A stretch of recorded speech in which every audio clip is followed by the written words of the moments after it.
episode of The Don and Mike Show. And today we shall witness an earth-shaking discovery. Don Geronimo, Mike O'Mara. Who are you guys with?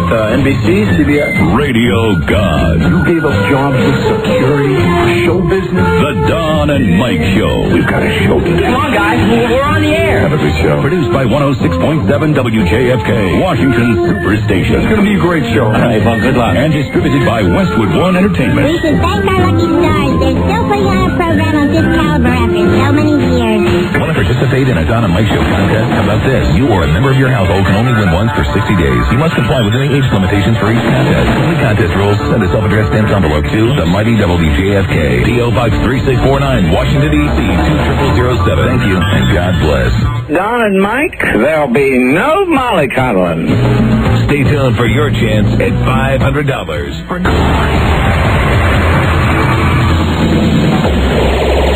Everybody loves Don and Mike. Please join Don and Mike for a beautiful weekend of Las Vegas Style Show. For the first time ever, the Don and Mike Las Vegas Style Show does a two-nighter out west. It's at Paul Quinn College. No, Barry, it's in Sacramento. God damn it. I'm cutting the f***ing spot, Tony.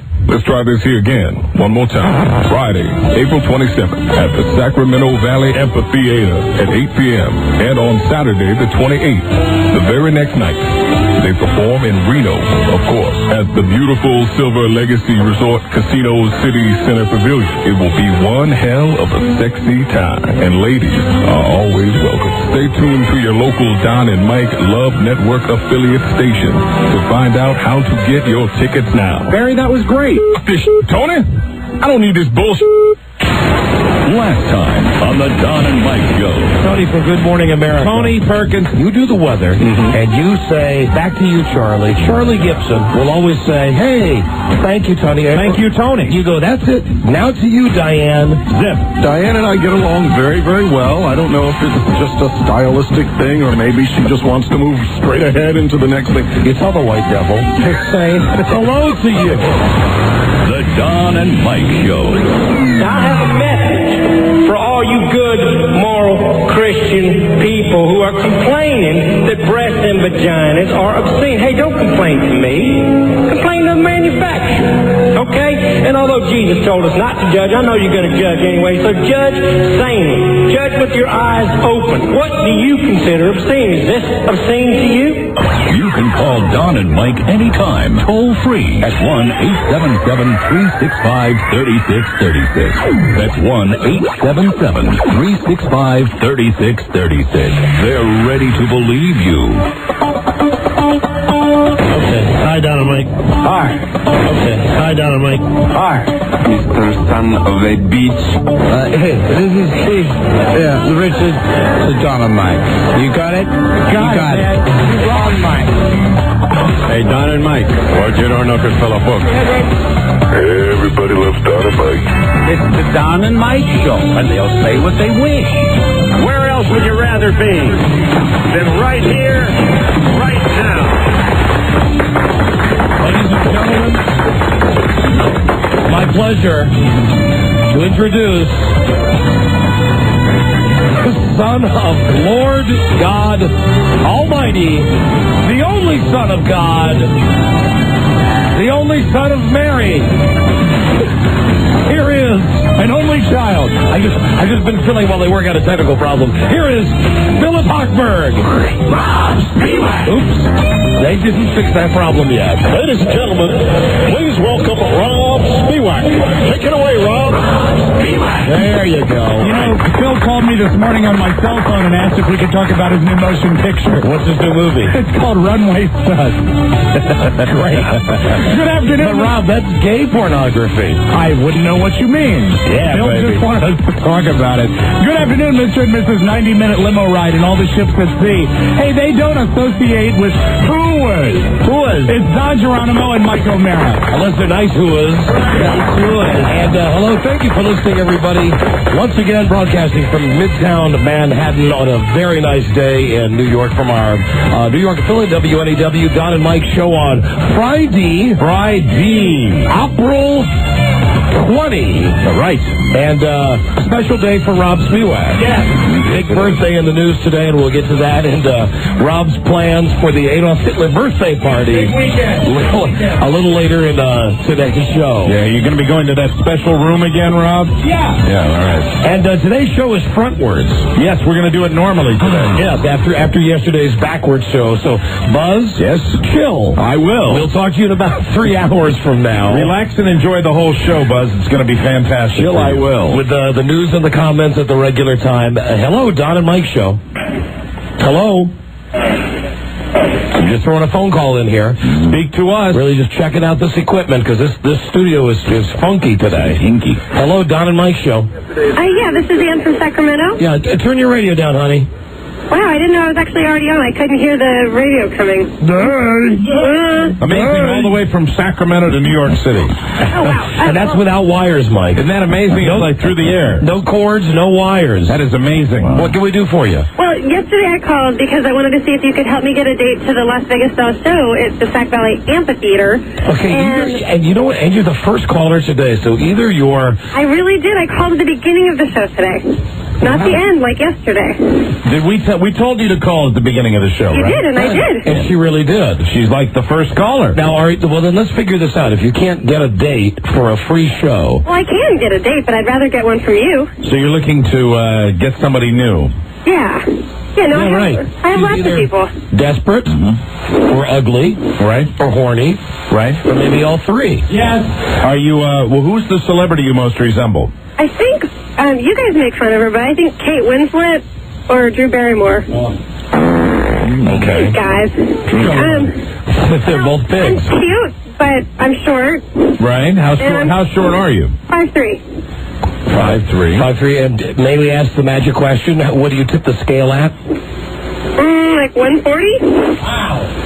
Okay, I'm going to put you back on hold. Hold on a second. Hold on. Yeah, we're we're something all right. So if there's anyone out there from Sacramento who would be interested in going out with a 5'3", 140, Right. Drew Barrymore lookalike to our Las Vegas style show, she's on line number 2 right now. Drew Barrymore, Kate Winslet lookalike. Yeah, I forgot the Kate Winslet. And probably Kate Winslet, like, at that period of time after the Titanic.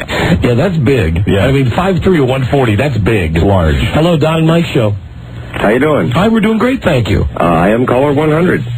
No, that was only yesterday. We're not doing that again, sir. Oh, bummer. All right, thank you. Thank you. Did you get yesterday's show that it was a backward show?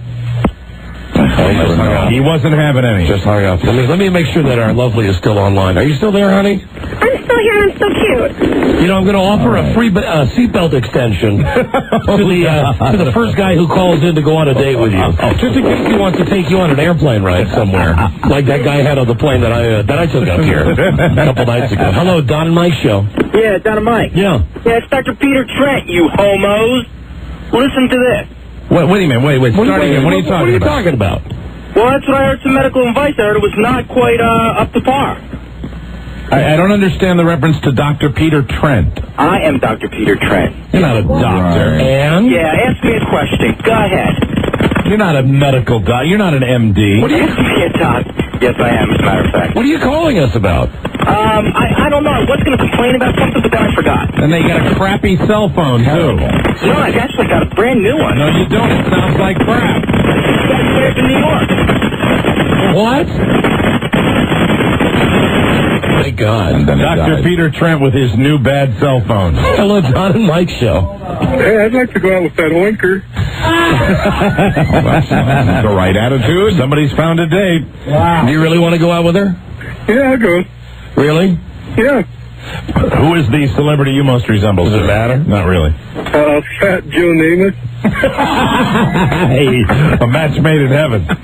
Are you from Sacramento? Yeah. All right, hold on a second. I'll throw in a bag of flour if you go out with her.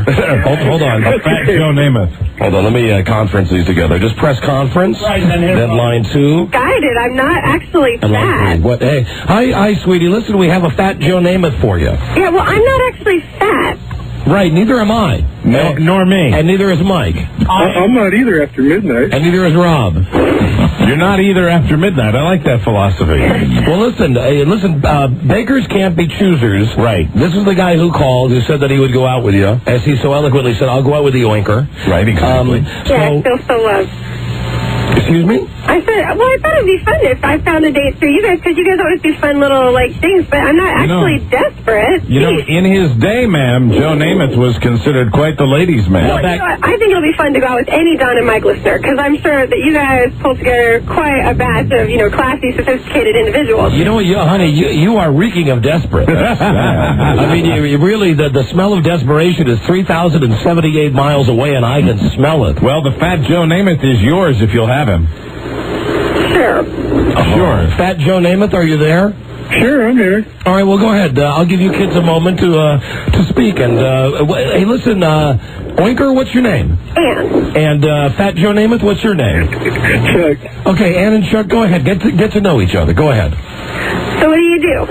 What do I do? Yeah. I sell farm equipment. What do you do? Oh, wow. I'm a sex educator. A sex educator? Yeah. Okay, could you educate me? Well, I certainly could. What do you want to know? Well, you can educate me that day or night or whatever. Oh, no, I don't demonstrate. I just educate. I can tell you all that you want to ever know about birth control, STDs, childbirth. What do you want to know? I can fill you in. I don't actually demonstrate. I think I know all that stuff. Okay. He's already falling behind her. Yeah. She's already over the crest of the hill, and he's racing to catch up. Yeah, in the intellectual race. Do you like scatlovers.com? I've never actually been to scatlovers.com. That's the official website of the Don and Mike Show. Yeah, I've heard. I've never checked it out, unfortunately. Chuck, is that what you like? I love chocolate. Chuck, are you really into scat? No, hell no. I'm like you, Don. Oh, I don't think you are, Chuck. I don't think you are. Oh yeah. No, I am. I'm like you. I'm a homophobic. Wow, the compliments are flowing out from our end to their end and all the way back around. I think we've got a match made in heaven here. I think so. Well, listen, Fat Joe Namath and Oinker, if you guys want to hook up for our Las Vegas style show in Sacramento 1 week from tonight, it's a date, okay? Sounds good. Okay. All right. Thank you. Okay. All right, you hear that enthusiasm in both their voices? Hold on a second, Charlie. I guess we'll get information. Do you feel comfortable giving each other, a phone number or an email address or something? Find it there. Out of 17,500, a Fat Joe Namath should not be hard. I mean, what other Don and Mike listener could you possibly look like? Yeah, you're dead, Chuck. She doesn't want to have anything to do with you. I mean, I'm sure it's just 1 in a million, but... She doesn't want to give you any vital information, Chuck. This would be fun, but, that was... Quite all right. Well, I'll give you my number. Okay, there you go. Are you ready? Yeah. Well, hold on, not on the radio. Wait, hold on. Let me take you off the radio, please. And listen, Oinker, I'm sorry, but we don't do Queen for a day on this show. I just thought it would be fun. You guys do this fun stuff, and I thought it would be fun. Well, we found you a guy, but he is, you can be honest, be brutally honest. It's fair to Chuck. If you're very honest with Chuck, tell him exactly what the deal is here. I'm willing to meet Chuck. I'm not willing to give him, information about where I live or my phone number. Yeah, I'd meet him. You'd meet him. You shouldn't. You'd meet him at a neutral spot. Yeah. All right. How do you feel about that, Chuck? That's fine. All right, good. Well, then, hold on, and then, so we don't have to hear this so we can continue with the show. Yeah. Right. You just decide what neutral spot you're going to meet at. Chuck, you might want to stand out in front of the pavilion or amphitheater where we're going to be, just on the street corner, and let her drive by. Yeah, how about you guys meet at McDonald's or meet at a bakery or meet at a grocery store? Yeah, I'm a cop, so we could meet at a donut shop. Oh, you're a cop. Now, wait a minute. Now that's... Well, now, see, that's vital information. I was not aware of that. Now, are you really a police officer? No, I'm a liar just like you. Now he's just like me. Okay, hold on, both of you. Jesus Christ, hold on, both of you. He lives with his mother. Have a good time. All right, well, that's a happy beginning to the show today. I'm a cop. I should know. Are you really? No. I go to scatlover.com. I'm homophobic, just like you, Don. Just like you. Oh my God. I don't even know why we bothered to take telephone calls on this show. Really don't. Hello, Don and Mike. Would you like some sausage? Pam, would you like some sausage? Is that her name, Pam? No, Ann. Sorry. All right, goodbye. Here. Were you trying to do Tom Green? Soda. Daddy? Soda. Ann, would you go out with this fat Joe Namath? Would you take Joe Namath? Namath? Hey, Don Mike. What? I was wondering, since that Tom Green movie's coming out tonight, do you think, I was wondering if Rip Torn's going to be in the studio for Mr. Jeopardy tonight? Mike, I don't know. Is Rip Torn going to be in the studio for Mystery Jeopardy tonight? Jesus, you've got it so totally wrong. Goodbye. Go back to Canada. Soda. Soda. Jesus Christ. That was a mistake to answer the telephone. Well, it's always an adventure. Right at the beginning of the show. Well, I thought it couldn't be any worse in here than it is outside. Last night in Midtown Manhattan. My God. In Times Square.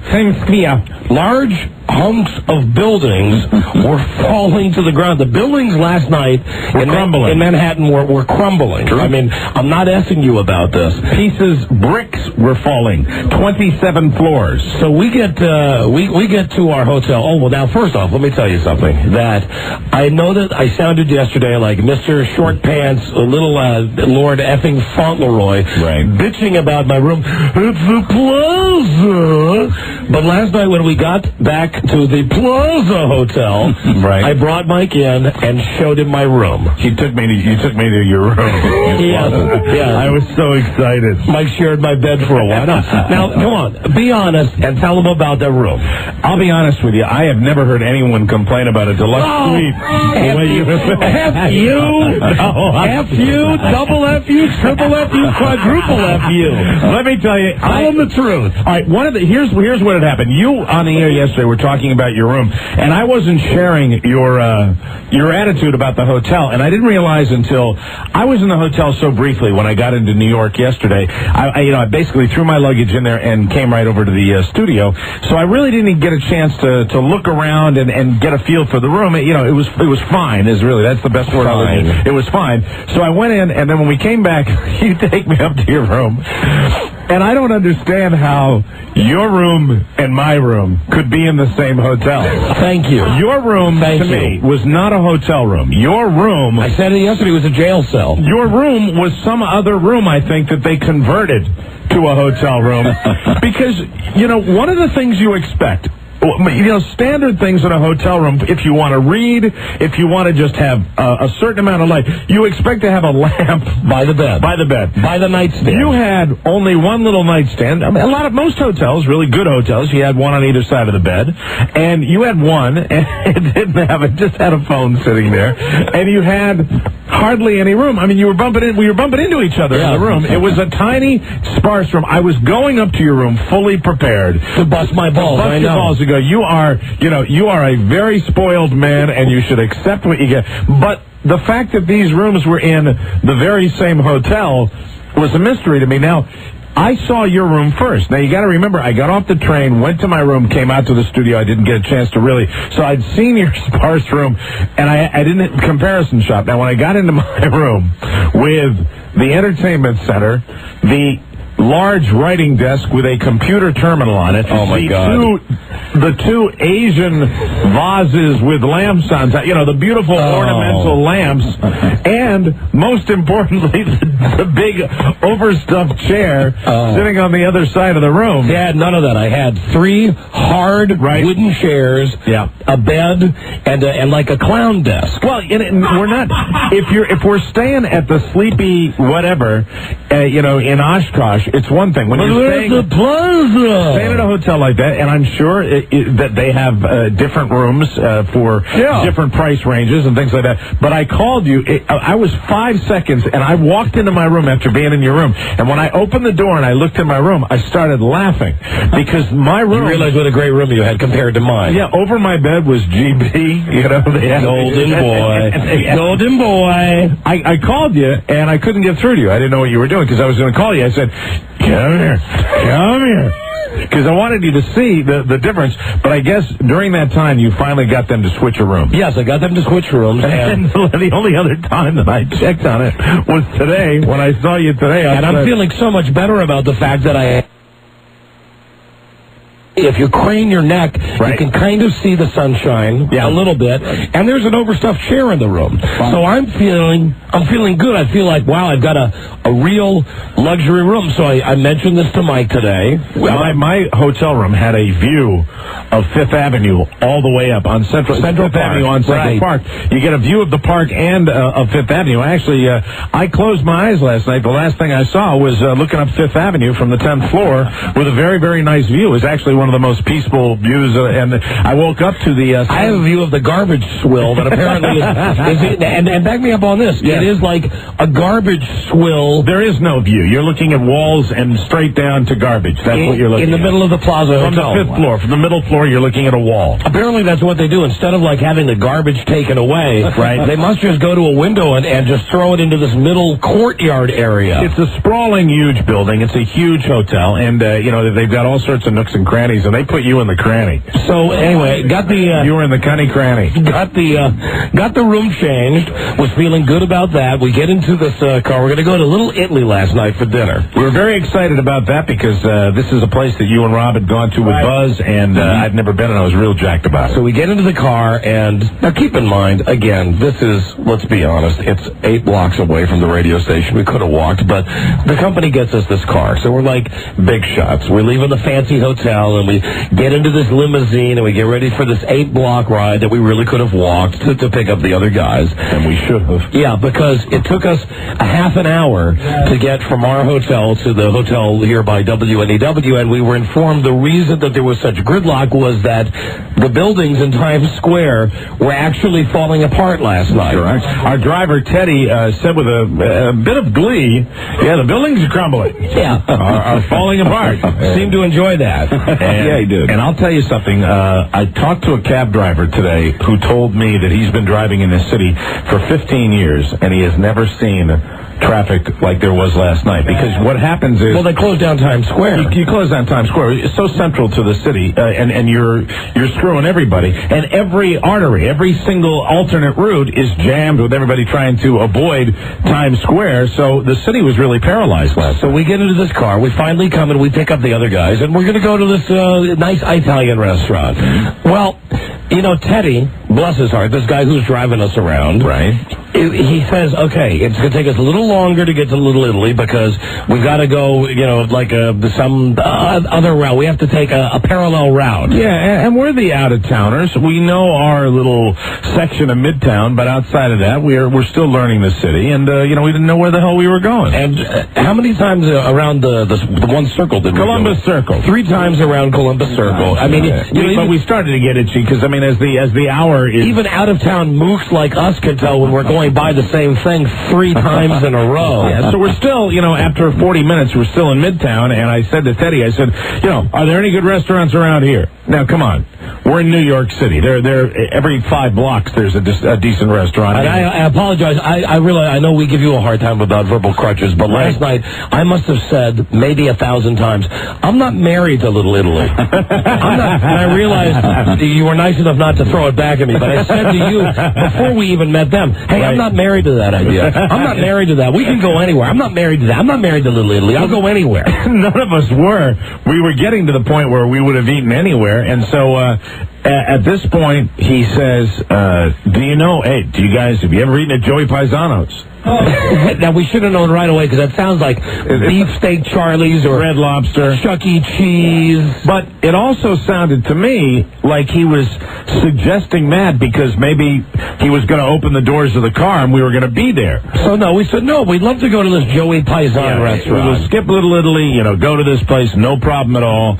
And at that point, he drives us for another 20 minutes. So now we've been in the car for 1 hour. 1 solid hour. And we enjoy each other's company, but in the back of a limo when we're all ready for, maybe a Diet Coke or something a little stronger. So he pulls up in front of this building and announces, hey, it ain't here. The restaurant doesn't exist. It's a Tex-Mex place. Yeah. It's a Mexican restaurant. The restaurant is gone.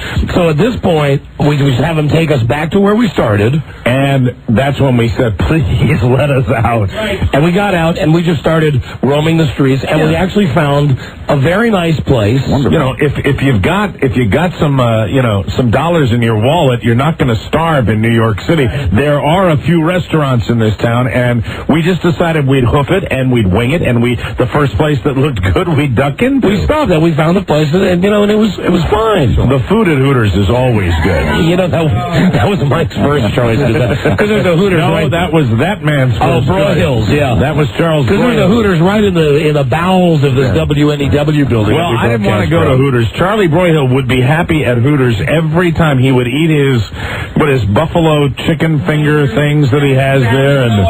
But we lucked out. We went to a real nice place. I wish I remembered the name of it. But I think in the future, Tino's. We discussed it today. I think what we're going to do in the future, rather than go through all this crap with finding a hotel that's nice and finding a restaurant, I think what we should really do is what we discussed today. The five of us going in on a timeshare. Yes, we should come up here and we should have our own 3-bedroom apartment that we all sleep in. Mike, and I think that even that is taking it a step too far. A 1-bedroom apartment would be fine, Don. Nice. 1-bedroom apartment now. In efficiency. We only come up to New York a couple of times a month. Yeah, we got to be cost effective here, and we can get cots. So we're thinking Army cots. We're thinking that if it's a 1-bedroom, a walk-up, you'd have a bedroom for me and you and Buzz and Rob and Charlie. Charlie can sleep outside. The mental image that we had today was that it would be 5 beds, all lined up.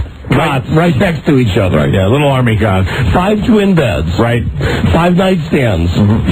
5 alarm clocks. And the old-fashioned kind with the bells on. Yeah. And 4 of us, Don, Mike, Rob, and Charlie. 5 dressing gowns, 5 nightshirts. No, only 4. Just 4. Because Buzz sleeps in the nude. That's right. So 4 nightshirts and 4 kerchiefs. Yeah, and the wacky, like, Santa Claus hat. Yeah, exactly. That's the kerchief, right. Yeah. And, that's right, because that's where me and my kerchief and Ma and her. All like with a very conservative stripe. Red and white. Red and white stripe. And that way, when we come to New York, we could all eat in the apartment together. Yeah, 5 TV trays.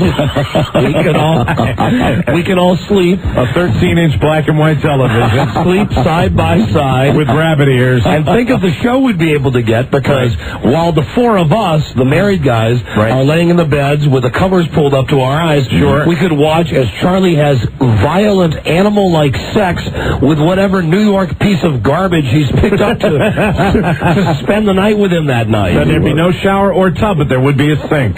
Yes. And it would be the same sink that we wash we wouldn't wash dishes, we'd have paper plates. We'd get a lot of takeout. Yeah, a lot of takeout, a lot of Chinese takeout. It's Chinese most of the time, where we just eat right out of the containers. Yeah, right. It's efficient. Be fantastic. It's very efficient. I mean, this was an idea today. I know we're kidding now, but for a while today, we seriously were discussing. Now, if the 5 of us were to get a place up here, and can you imagine how long that would last? How we would absolutely somebody gets stabbed. Somebody might get stabbed in the ass. we would friggin' hate each other. Can you picture? You do the show together, and then we all leave, and it's a 1-bedroom apartment, and we're all there. Great. I think we do great when we're on the road. That we all hang together and we all go out and we tolerate each other. I think what it is it's not. You know what? Everybody should know this, because people ask all the time, do you guys get along well when you're not doing the show? And the fact is, yes. And I think it's because we don't treat each other very nicely. And if we treated each other nicely, then there would be that phony tension. But we all treat each other like crap. You know, and everybody should know, for all the crap that we give on this show, and a lot of people say, oh, you can't take it. Well, maybe you're right. We can't take it from people who call us, but we certainly do give it out to each other. We do, everybody, and that's why we enjoy each other's company, because it's constant, and nobody's immune. Everybody is on an equal playing field, and I mean, everybody, except for Buzz, because it's always easier to pick on Buzz. Buzz gets picked on more than anybody else, but we like having Buzz around because he's so much fun to pick on. I have a target painted on him. And Buzz, I apologize, because today you caught me. What? This is the thing about going out with Buzz. Right. He doesn't even have to do anything. No, he's Buzz. It was when we were ordering our lunch today. Yes. And Rob, you know what I'm talking about because I saw you two exchange a look after I ordered. See, and I know that I know, and Rob knows that you knew, okay? Right. And you didn't even do anything. I know. The waiter was just saying, "What do you want to eat?" And Buzz said, it said very assertively, right? Caesar and a ribeye. Sure. And for whatever reason, it just made me think of the last time in the soup, and naturally. Buzz, if it's any consolation to you, there are times when I'm eating with all of us that I want to put Rob at a separate table. I looked at Rob. He's the minister of hate. I looked at Rob, and Rob looked at me, and we started to laugh just a little bit, and I looked over and I caught Buzz's eye, and I said to Rob under my breath, I said, "We are so busted." Buzz knows we're goofing on him, and then later said, "Why were we goofing on him?" I don't know. And pretty safe. All he was doing was ordering his lunch. Regular Coke, Caesar, ribeye, medium rare. That was it. That's all I said. So funny. It is. You know, and for God's sakes, don't have a serious discussion at dinner. Because if you're having a serious discussion at our dinner table and Don is sitting next to Rob, halfway during it there will be a cocktail napkin slid across the table. Of course. Or a gentle whisper. And then Don will go into a mini seizure. Well, no, last night, here's how it went last night. Right. That there's a joke that we can't repeat on the radio. Right. That Rob and I have been working on. It was a joint production. Yes, of course, as so many of them are. And it's rather off-color and unsavory. And I leaned over to whisper the concept of this bit to Charles Broyhill, who immediately did the spit take. I mean, yeah, he did. And he doesn't do it for comedic effect. No, I mean, it was funny. I know. But it's in poor taste, and it's at that point that Mike gets mad. And Mike says, "Not here." Yes, please. Not at the table. Not at the table, boys. Not at the table. Knock it off. Oh my God. Or you get the mic that you got today at lunch when we all sit down, and frankly, we're a little fried of being with each other for 2 friggin' days in a row. We got a couple of months ahead of us that's going to be like every weekend. So we sit down, and I haven't seen Rob all day, and Rob's telling me about a store he went to. I tell him about a store that I went to. Buzz is talking, Charlie's talking, and Mike's just sitting there. No one's talking to Mike. It's not because we're sliding Mike. It's just, Rob has been with Mike most of the day. I've been with Broyhill. Who knows what Buzz does? Exactly. Naturally. And Mike starts saying very loudly, "Does anyone want to know what I bought today?" And at first, it's not a goof. At first, we are really just... You're just talking. You're having your own conversations, and then I get louder and louder. Does anyone want to know what I bought today? Does anyone want to know what I bought today? And then Charlie looks at me and says, "No." Big laugh, and then of course he humors me and says, "Okay, tell us." And then it's a case for my phone. And everybody goes back to eating. Yeah. Thanks for stopping the conversation for that, Mike. I was not the golden boy at lunch today, though, was I? I was not the golden boy. Well, no, Golden Boy was unhappy with his shrimps he had today. Golden Boy wasn't unhappy. Yes, Golden Boy bit into a shrimp that was born in 1958. Golden Boy just can't eat what they bring him. Golden Boy. F you. I'm giving it right back to you now. No, the Golden Boy. This shrimp is not to my specification. It was bad. Made dear, please send this back immediately. Immediately. F you. I swear to God, I bit into the shrimp. Shrimp, normally when you eat a shrimp, you ever eat a shrimp cocktail? Yes, you do. I know you do. Yes, I have. You eat a shrimp cocktail, and the shrimp tasted like ammonia, and it was also mushy. And the waiter came over and agreed with me that occasionally that happens. Yeah, he agreed with you. Meanwhile, when he's spitting my food. Yeah, right. He's peeing and spitting in the food that he brings you after you return the stuff. I was very nice about that. I couldn't. Thank you. Excuse me. Yeah, right. Excuse me. This is not the best shrimp I've ever had. I didn't mean to spit out my food in front of you.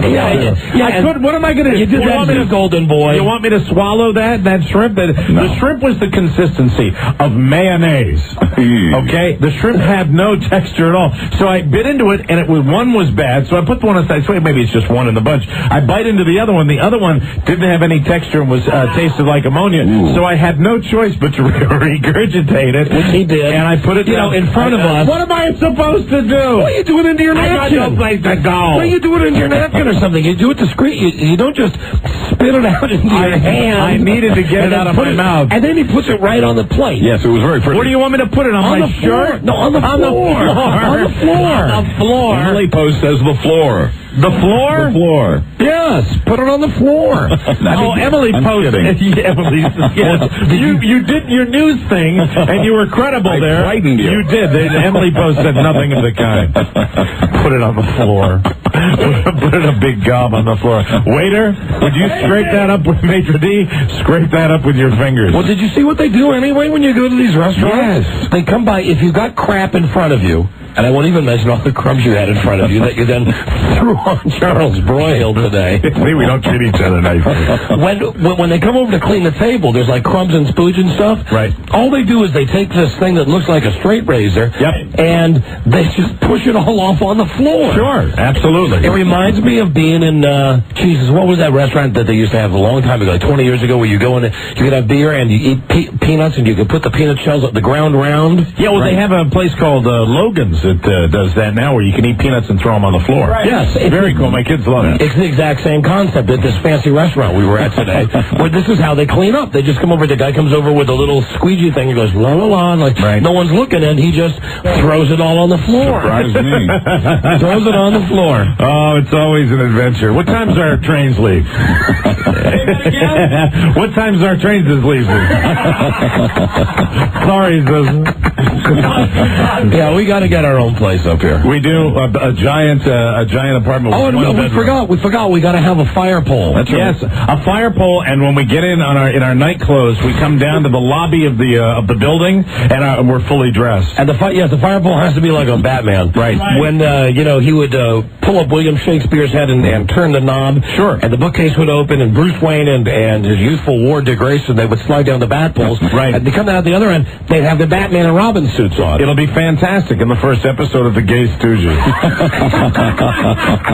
Fantastic. Hey, and who's the gay one here? I salute Rob Spiewak, who informed us last night, no less than 5 times, that he had gay pornography available in his hotel room. I was disturbed by that. He was a little too excited about that. 1 time is a surprise. Right. 2 times you're going for shock value. The 5th time, and what was the name of the movie, Rob? Well, it was in his opening because he's still thinking about the movie he won. Runway Studs was the movie. Runway Studs. You had it in your room, too? No, I just remember him saying it a minute ago. You did have it in your room, didn't you? I don't know. I never checked. Oh, he said it 1,000,000 times. I said, I can't believe this. Right. There's gay porn in my room. It's called Runaway Studs. So is it Runway Studs or Runaway Studs? Runway. Like runway models? Yeah, I believe so. Did you check it out, Rob? Did you? Not. Oh, what a shame. You should have talked about it a lot last night, though. It was very intriguing because I'd never seen it. Nobody was more eager to finish with dinner either. I thought that was just my observation. Bed down. You should see me running to my hotel, hands over my head, screaming. Time to see the studs. Time to see the runway. Studs on TV. Hey, and what a difference last night, huh? Mm-hmm. You know, there really is a difference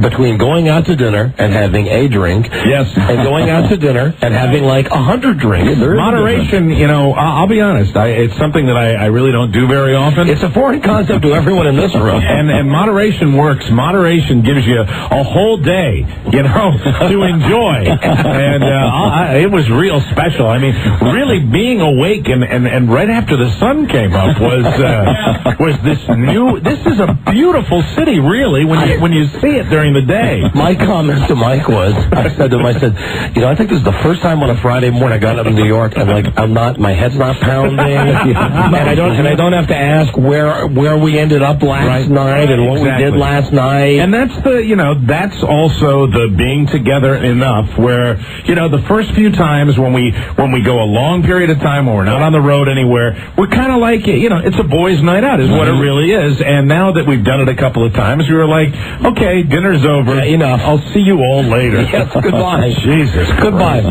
Buzz, go order off the menu. Rob, go watch your gay porn. Mike, Send the shrimp back. And I'll complain about my room. Yes, you were right, though. And I was surprised. I thought maybe you were overreacting because, but it's not like you went on about it or anything. It was, when I got in there, I was, the thing about your room, and here's what they did. One last thing on your room. They put all the ornate crap in there. You know what I mean? There's a giant big-ass chandelier that was totally useless. They put all the stuff in there that's like, here it is. But the basic size and efficiency of the room was lacking. It was weird. It sucked. And when all else falls apart, when we go out together, it always ends up like this, where Mike pushes Charlie Broyhill. Right. And then as Broyhill is going to come back at him, like balls up his fist, Mike doesn't say or he jumps back. I flinched like Joe Besser. Don't hurt me. Don't punch me back. Well, Charlie is a retaliator, and I'm always afraid of that. Charlie and I could get to blows very quickly. Funny, we were standing outside today. I don't know, what were we waiting to do? Charlie's on the telephone, and Mike was doing his hands-free telephone trick where he looks right at you and speaks. And I knew he was talking to somebody on his little silly ass wire that hangs out of his ear. And I looked at him and I said, "What was that? What was that?" And he says, "I'm talking to somebody on the phone, you effing a-hole." And Mike runs up and pushes him on his shoulder and then runs away like, "Okay, don't hit me back. Don't hit me back. Don't hurt me. Don't hurt me." Jesus Christ. Another wonderful day in the Big Apple. Yeah, and my wife thinks she's missing out on something. Please. Oh, here's what I got from her today. She says, "Hey, you know what? That Nathan Lane play, The Producers, that looks like that'd be fantastic to see. That's Mel Brooks. You'd probably like that. Why don't you get some tickets?" Meanwhile, I'm telling her, look at the newspaper, honey. Right. They sold $14 million worth of tickets in one day. Yeah, they've got them, and those are, that's the thing.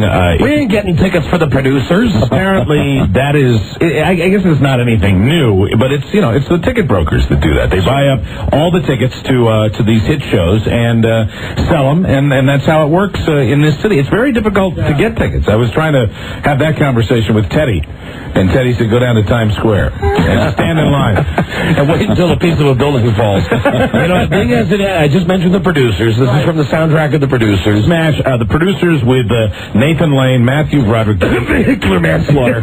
You never forget. Don't forget, Matthew Broderick. Hello, everyone. Lovable Inspector Gadget, married to Sex in the City. Right. This dude killed somebody in Ireland, drove them over in his car and killed them. Hey, it's an accident, Don. He ran them over and killed them. He didn't commit murder. And he got his car committed murder. he ran over this dude and killed him, and he got off because he's Ferris Bueller.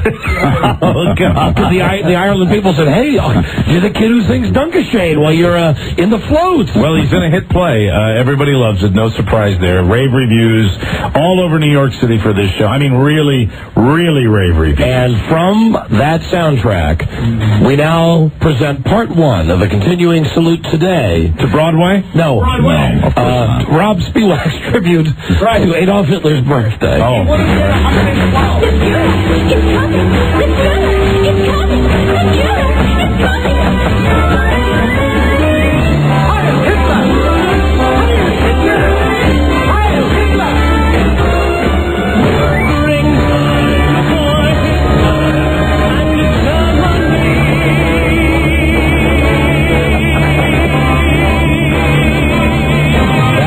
I know you got big party plans tonight. Now you got to get back and get your basement all decorated. Yeah, and Carrie and I are going out for Bratwurst and Kraut, and we're going to sit in the room and hate. How old would Hitler have been today? A youthful 112. 112. 112. Adolf Hitler's birthday. Unbelievable. Jesus Christ. April 20th. Okay, clear the lines out. Please clear the lines, and let's get a call 100 for the secret sound. All right. Common everyday sound that can be heard in the home or in the office. Very good. $500 if you identify the sound right now. Be the 100th caller at 877-365-3636, and good luck. Number 1, Arbitron rated, The Don and Mike Show. The marvelous you sassy bastard. Leave them alone. They're beautiful. God damn it. The Don and Mike Show. Right. Call 100 time now. Come, my lady. Hello, Don and Mike Show. Hello? Hi, you're Call 100. Yay. What's your name? Maria? Hi, Maria. Where you from? Reno? Maria, you've just won the Flick Fest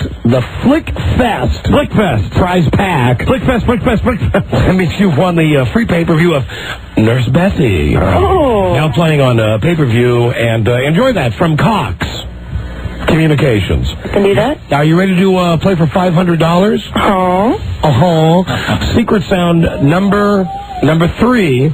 Common everyday sound. It is a clicking sound. You can hear it in your home. You could hear it in the office. Here's another clue. You could hear it in the school. Hey, has Buzz guessed it? Did I hear that yesterday? Yes. Did I ever hear that yesterday? Yeah, Buzz aced it. Yeah, Buzz got it. Home, done it again. Home, office, or school. That's where you'll hear the sound. We'll give you 15 seconds to think about it. Please don't answer until Mike sings like Super Trap. We wish you Speed caller. Name this sound. There it is, common everyday sound, which has been correctly identified by Pops Burbank. You identify it, and if you win the money, it's courtesy of Main Street Title, $500. When I was young, that life was so lyrical. Whatever it was. Yeah. Yes.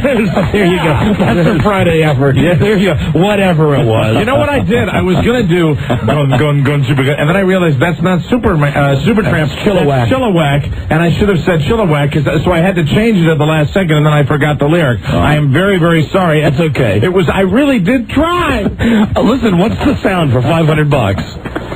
Is it the sound of Rob punching out his wife? No, that would be a much louder sound. And a thudding sound. But thank you. No. And don't forget that every guess is a clue for you. Thank you. You know, actually... Rob, you're going to have to stand up if you want to be heard. Yeah, what, Robbie, what? It clicks if I wear rings. Oh, God. Oh, man. Well, she'll just have to listen, won't she? Oh, I love you, darling. She'll listen, darling. Oh, listen, don't let him fool you with this crap. We saw, the worst thing I ever did was buying Rob a cell phone for his birthday. Because today, his wife calls him. What's she talking about, the baby? Is that what it was about, the baby? Yeah, it worked. He is standing on the street, and we are just waiting for him. And waiting to go into lunch? I don't know who it was. It might have been you, Mike, or someone. Broyle said, great idea getting him that phone. Because all he was doing is standing there talking to his wife. Yeah, McCarry's not a talker. No, I don't. It's all me. That's all you. No, Ralph wasn't standing there with his hands going like this, doing the blah, blah, blah, blah, blah, blah thing. I'm getting an unlisted number. An unlisted cell phone so your wife can't call you? Last night, we were out. I was not able to watch Survivor. Now, I do know what happened last night. This is really why the first Survivor made me so angry, and this one is making me angry. Is it going to come down between Colby and somebody? Colby won immunity again. 3 times in a row. That's crap. Roger got voted off the island. They're down to 4 now. The hot POA, what's her name? Amber? Is it Elizabeth? Elizabeth.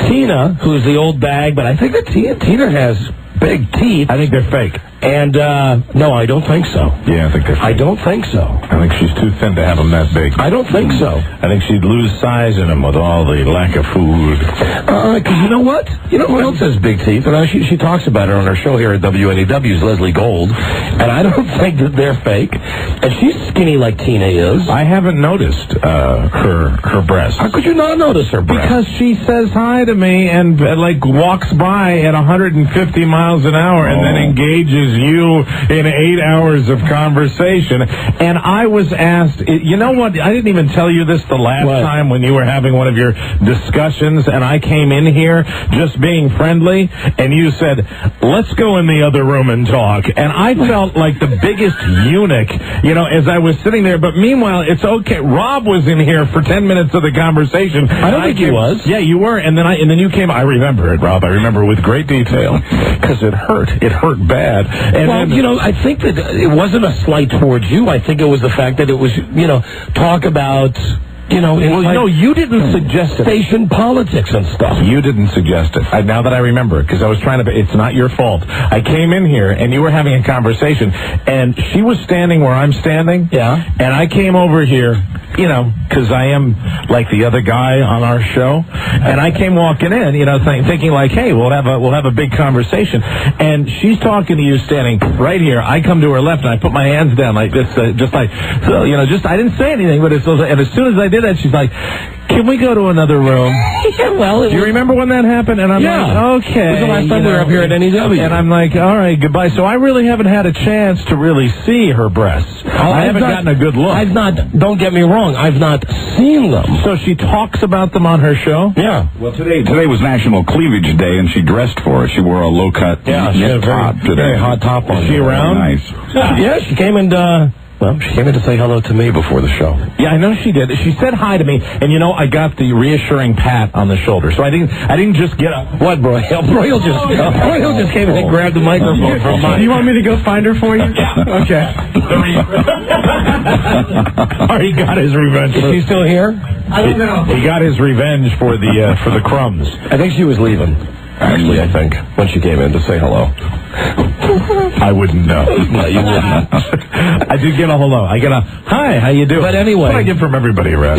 The point is, she's got big jugs, just like the broad from Survivor does, has big jugs. And I think that Tina's jugs are real. But I hate Colby. That's what we were talking about. Everybody hates Colby. Mm-hmm. Last night, they did the Internet Cafe, the Survivor Internet Cafe, where they had the sign that they paint that says Survivor Internet Cafe. It's like the same font that they use for all the signs on Green Acres that are supposed to be like wacky backwards lettering. It's very similar to the R and Toys R Us being backwards. And the deal was that if you got to talk to your family, you got to get a message from your family on the Internet. And then if you won the game, you got 30 minutes to go on the Internet with a loved one. Who won that challenge? Keith the chef. And it's either Colby or Keith now winning all the challenges. Keith the chef.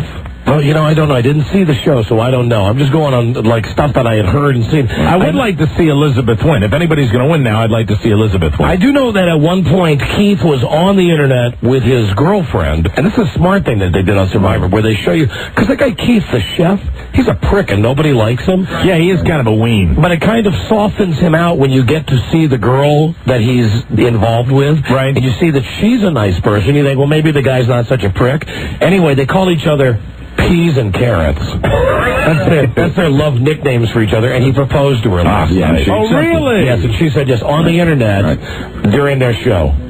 No, sorry, Mike, Leslie's gone. Oh, really? Leslie's gone for the day. Well, you know that already. Yeah. All right. Yes, Charlie. What, Charlie? I did know that. Go away. I'll flick crumbs on you again. But they kicked off Roger. Don't screw with me. Go away. What's he doing? Messing with my chair. Loosening his What he chair. wants to do, his goal has been through the entire show, is yank the chair out, thrusting me and my chin and teeth into the wooden console. Isn't the goal? I know that. They should not have gotten rid of Roger. That's my point. Roger was a good guy. He was the old dude. I mean, he was definitely more likable than Rudy from the original Survivor. Well, now Elizabeth is the only, I think, even semi-nice person who's left, and she is a POA. So she combines being the nicest person and the best-looking person. So she won't win. Yeah, she won't win. Well, the guy that's going to win is going to be Colby, because the guy everybody hates was Richard Hatch, and the guy everybody hates now is Colby, and that's who wins Survivor. I hope it's not true, but that's the way it's been. Hello, Don and Mike show. Hey, can I talk to John and Mike? Yeah, you're on the air. Hello. Oh, hello. How you guys doing? Hi, we're doing great, thanks. Well, first of all, it wasn't Keith that won the reward. It was Tina. Well, it was. Yeah, everyone was given a small amount of time to talk on the Internet. Then they asked 5 questions to the family members, and whoever got the most questions right, that person on the island got to talk to their person. at home for about half an hour. All right, well, like I said, I only saw the highlights from this thing because we were watching... They can junk it up anymore? We were watching Times Square explode last night. What about Tina? When the show was on. What about Tina? I said the same thing about Tina to my friends a couple days ago, and they looked at me and they told me how wrong I was. What did you say? About how big our breasts are. Well, what did you say? They're nice and big and real. They are, I think so. Yeah. So your friends think they're fake? Not anymore. They saw yesterday's episode and they agree with me now. Okay. All right, have a nice day. It's a lock then. Oh, yep. Sorry. Thank you for calling. Don and Mike show. Hello. Yeah, hi, Don and Mike. I'd like to tell Mike about the first time I... Turn it down. Sorry. Radio, knob, left, down. Hello, friend. Mike, yes, have you ever met the new Mystics player, Coco? The new who? The new Mystics player. You mean the Washington Mystics? Yeah. No. I met him once. First of all, he's humongous. And I was a little nervous about the... Hold on. Wait a minute. The Mystics is in the WLBA. That is a female basketball league. The Mystics are in the... I said the Mystics is. The Mystics is in the WLBA. What are you talking about, sir? Never mind. Never mind. Why always for me? I don't know. I'm trying to be nicer. They're your money fans, Mike. They are. Hello. Feeling very unimportant. Don and Mike show. Hello. Don't feel unimportant. Charlie Broyle is trying real bad to ruin your day. I know he is. Hello, Don and Mike show. Hey, what's happening? Hey, buddy. I'd like to speak to Don and Mike, please. Duh. What's happening? Hey, you didn't see the show, so... Wait a minute. Did you know? You knew that. You knew you were talking to us, didn't you? No, I really didn't. Oh, come on. I had my radio up. How old are you? 23. Okay, what do you want? Come on. Come on. Yeah, well, you didn't see that Keith had almost, he was going to win immunity. He was up there talking to Jeff Probst, but he had dropped a lock back in the forest, wherever they were doing the little challenge they had. Okay, good boy. Jesus Christ. I just got to start figuring out a way to watch the show when we're up here. So I could just give you my own expert analysis and not rely on the CBS Happy Good Morning show with Bryant Gumbel and... If I brought a blank tape, I could have recorded it last night. This is something else I heard from the Golden Boy today. When he's looking at me and he goes, did you have a VCR in your hotel room? I did. I said, no, of course I didn't. What, you had a VCR? He says, oh yeah. Yes, I had a VCR. Yes, I did. Covered with shrimp. Hello. Don and Mike show. Hello. Hi, you're on the air. Hey, thank you. Hey, you guys didn't get to see the promos for next week, did you? Survivor, no. Yeah. They said at the end there's a mystery guest coming to the show. Could it be the nude Richard Hatch? A mystery guest? No, maybe it's Fred Travolina. He was the last mystery guest we had. Or Rick Springfield. Very good. I'm also hoping that it might be the weakest link lady. Would you like to see her and Jeff Probst go at it? Right, okay. I think we've cemented the fact that somebody on the show has to watch Survivor when we come to New York. Yeah. Hi, Don and Mike show. Hello? Oh, that's the deadline right there. Hello, Don and Mike. Hi, I had a suggestion about the living situation in New York. Yes, go ahead. What's your suggestion? One thing you might want to look at, pilots. In every city with a major airline, when they got a major airport, they have crash pads. They typically have, That's certainly a bad choice of word for pilots, though. Oh, I understand what you mean. I was thinking about, really, to crash the airplane. You're talking about, places where the pilots go, apartments and stuff, right? They typically have, 20 beds there, all set up. And people are usually only there for, 2 days out of the month. Was it like a barracks or something? Kind of, just an apartment. They figure people are coming and going. Right, an apartment with 20 beds? Right, a stabbing cabin. Well, you have 5 in a room. That's what 5 in a room. It's like a firehouse. You know what that is? That's a stink house. That is a house for pilots. Yeah? Stabbing pad. Yeah, it's a stabbing cabin. That's the pilot meets a chick on the plane and he says, hey, I've got 4 hours till I have to fly to Little Rock. How would you like to join me at the stabbing cabin? I'm flying this bird. Would you like to come to my stabbing pad? Don and Mike show. Hi. Took a long letter writing. Hi, you're on the air. Hi there. Is Don and Mike? Yes, we are. Hi. Hi. I don't understand. Why don't you like Colby? Colby, because he's a dickweed. He is a total a-hole. He is the most manipulative, conniving member of the entire group. Mm-hmm. Isn't that the point, though? No, no. Yeah, isn't that the point of the game? No, it's not. Listen, Roger, it wasn't the point of the game for old Raj. He's just a dick. Honey's a dick. And what does he do in real life? He's a car detailer or something like that? Yeah, something with cars. Yeah, right. please. You know, listen, first off, I hate him because, I'm going to say this, I'm not a fag, but he's a good-looking guy, so right away... Yeah, he knows it. I hate him, and he's one of those guys that probably in wintertime walks around without his shirt on. He knows he's good-looking. He acts like he's good-looking. You know, he's one of those guys. There was one time early in the game where somebody got voted off, and it saved his ass, and he gave this little knowing smile, and from that moment, he's just a dick. And, you know, he wears that goddamn Indiana Jones hat. Right. And don't forget what his luxury item was, the Texas state flag. Yeah! Jesus, no. Death to Colby. Amen. Death to Colby. I'm rooting for Elizabeth. Thank you. Yeah. I'm rooting for lefty and righty. Tina's judge. You want Tina? Yeah. All right. Oh, I want her. So you're rooting for Tina? Yeah, I am. Not a chance she wins, though. You don't think so? No. Hi, Don and Mike Show. Hi. Hi there. What's up? Hi.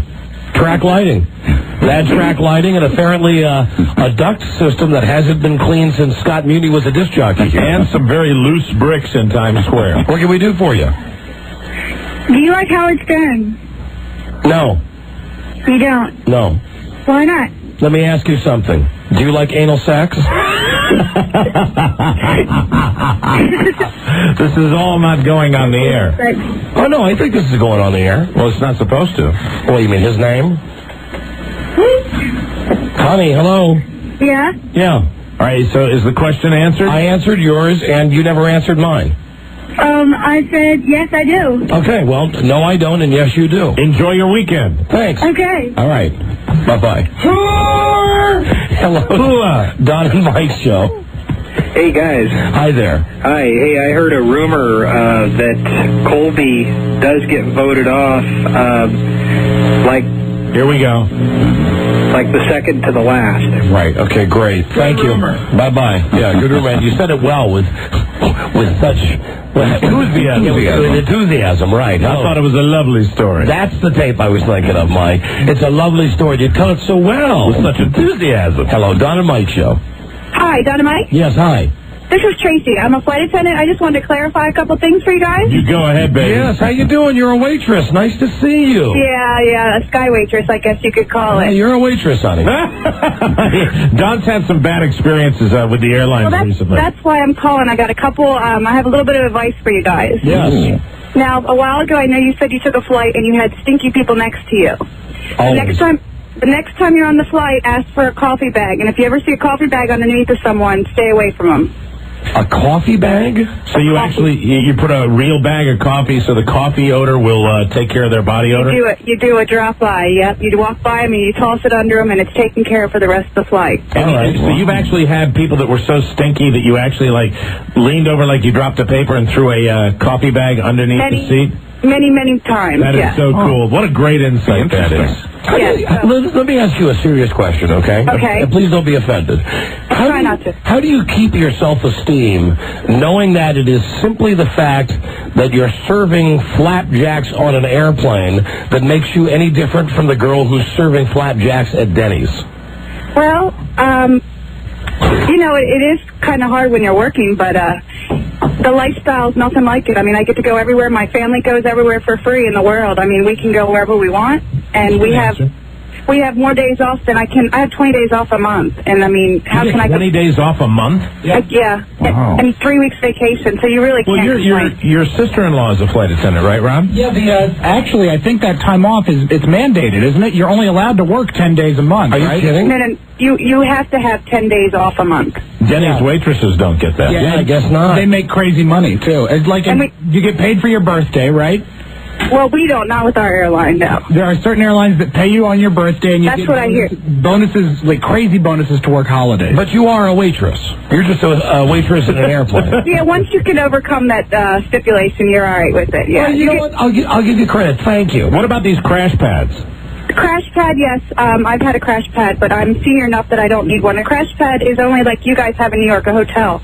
You commute there, you stay there, and then you get home. Like, I don't live where I'm based, so I commute there. I stay with a couple people. Are you sure it's not just I want to say this the right way. It's not a hookup, no. Are you sure that it's not a huck house? Not the. Let's put it this way: not the ones I've been in, but I've heard stories. So there are some Huckhouses out there. Not that I've been participating. Aren't a lot of those pilots whores? They're not as bad. I think we have a bad reputation, the pilots, but you know which ones to stay away from. There's a circuit you hear. Lots of the pilots drink. Hopefully not the ones I'm flying with, but yeah, I'm sure that happens. Yeah, but they do it, but they don't do it like the night before the flight, right? I hope not. Once right. Hold on, Mike. Here comes the qualifier. Here's the story. Once in a blue moon. No. A couple times people have said, "Do you smell something?" But no, never to that extreme. I wouldn't go. I have a child. I would not go on a flight with someone that I thought that. You know what? We finally have a real honest waitress on the phone. She's willing to admit the fact that she's no more than a glorified waitress. She's willing to tell us that they do have these Huckhouses and that pilots are drunk. When the pilot smells like booze, do you throw a coffee bag under him? No, I wouldn't be on the plane with them if they were. Would you report them really if you smelled booze on a pilot? Really? Yeah. I would not get on the flight. I wouldn't sacrifice myself for anyone. That was really not my question. My question was, would you report him? I mean, it's very brave of you not to get on the plane and leave like the other 300 people to perish with the drunk driver in the sky. But would you rat him out if you smelled booze on his breath? Oh, of course, yeah. Okay. What if he wasn't on your flight? I would definitely. Would you really? Honest to God, yes. And no one likes a stool pigeon. Has a pilot ever hit on you? Oh, of course. Has a drunk pilot ever hit on you? Not during working hours. But like at get-togethers with other airline people? Oh, yeah, that happens, yeah. Are you a hot flight attendant? Hot waitress? Hot waitress. Have you earned your wings? How about your Red Wings? With the Mile High Club. Yeah, right, yeah. No Mile High Club, not yet. Who's the celeb you most resemble? A little Bridget Fonda. A lot of people...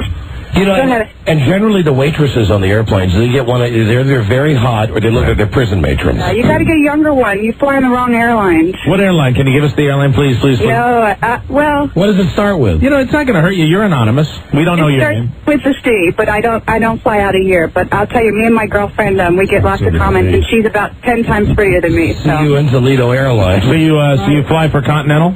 I plead the fifth. Yes. All right, thank you. Well, you're welcome. You guys have a good one. Continental's a good airline. No, I mean that seriously. I don't want a controversy here. I'm telling you, the Continental's a good airline. They're very good. Actually, very strong airline, that Continental. Hey, listen, thank you for being so honest. Okay, you take care. Thank you. I'm no more than a glorified disc jockey. Right. You don't hear me running around saying I'm a full-time entertainer. You don't even call yourself a talk show host. No, I'm a disc jockey. I know my limitations. Right, exactly. And you know your limitations. We should all have it in perspective. I applaud that. I am a glorified disc jockey too, and a rock and roll musician. Right. Now listen, are you still there? Jester, that's right. Are you still there? No, too bad. God, Bridget Fonda. Wanted more peanuts. Wow. So give me some more peanuts, please. And give me the whole can of Diet Coke this time. Don't just pour out half a Diet Coke. You had a bad experience last time. Yes, I did. Hello, Don and Mike Show. Hello? Yes, hello. I got a song here. It's about 50-second song about Homo Joe. All right, go ahead. Here it goes. All right, roll it. No problems, and I'm going to sing it.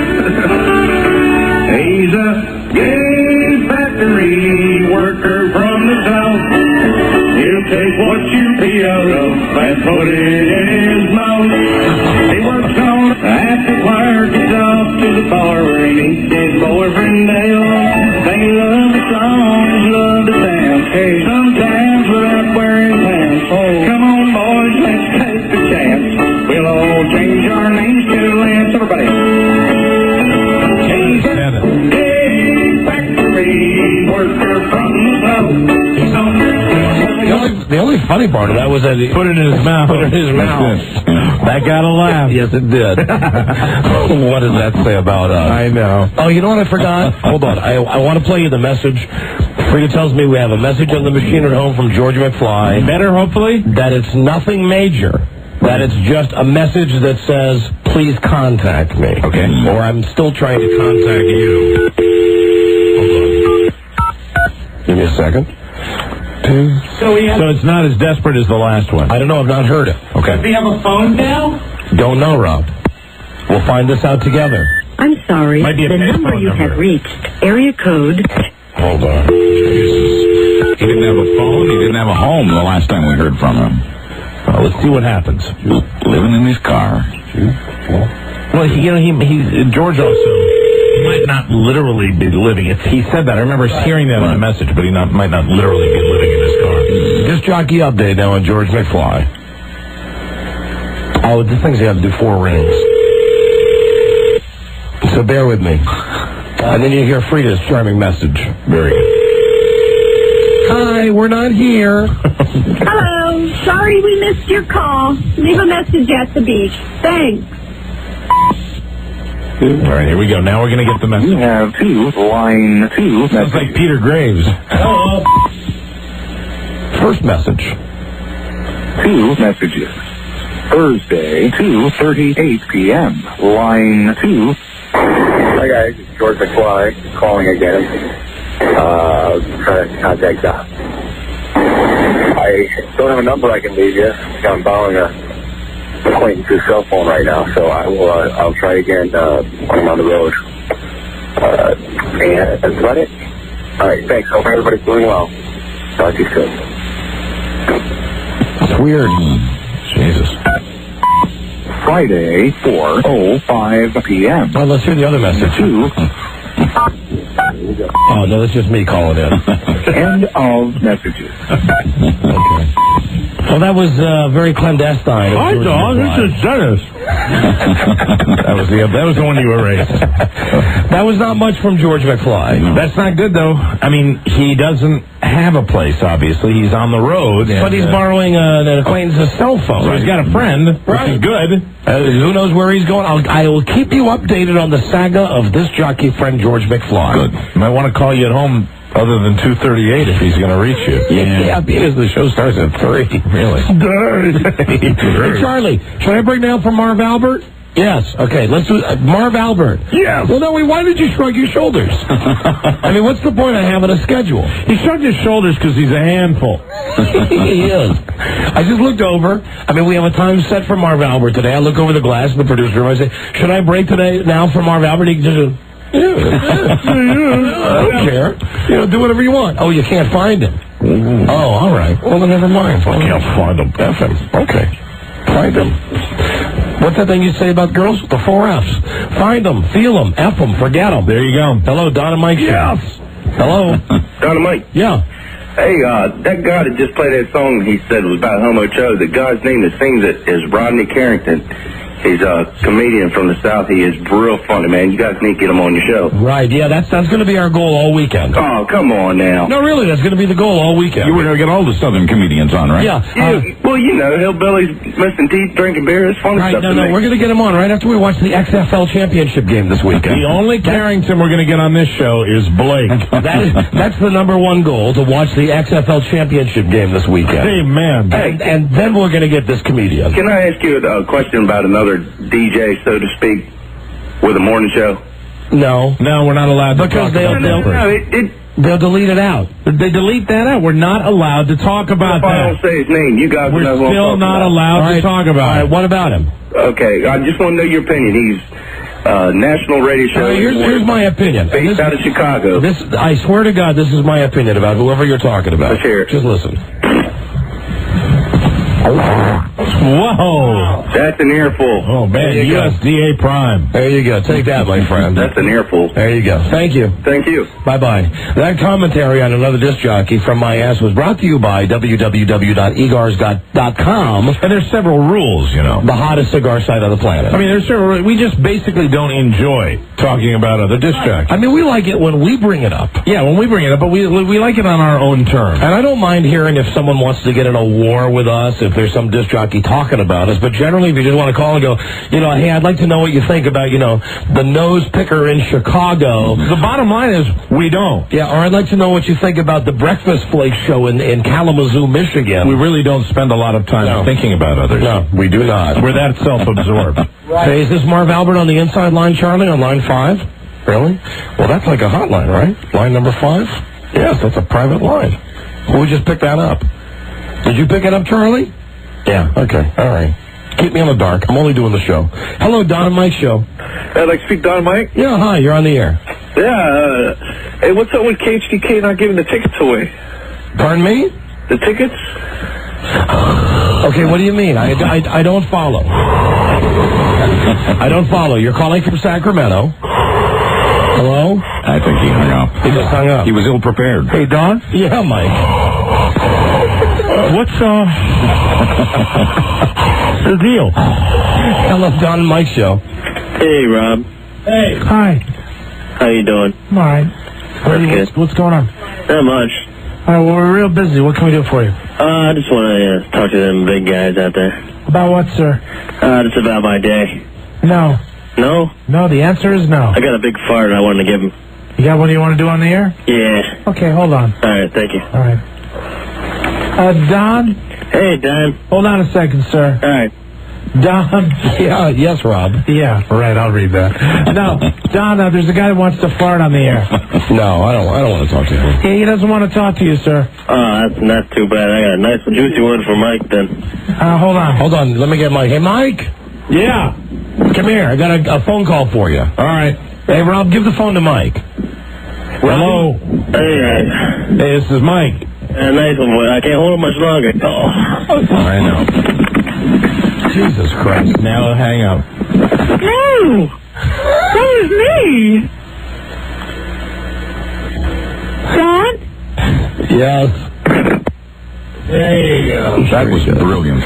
There he goes. I'm confused. You know, there's so many up-and-coming comedians in the world that call this show. Mm-hmm. You know, this is like the Mitzi Gaynor of radio. Isn't that the broad that runs the Comedy Store? Is that her name? Mitzi Shore. What's her name? Mitzi Shore. That's Pauly Shore's mother, right? Right. Mitzi Gaynor was a fantastic entertainer. Right. That rhymed, Mike. Yes. Charlie, I'm going to break now. I don't care if Marv Albert's ready or not. We'll be right back. Number 1, Arbitron Radio, the Don and Mike Show. They don't want to see no pain. Don and Mike. Right. You got Marv yet? Charles? Anybody? Anyone? You getting him now? Well, Marv Albert is going to be on the show in a second.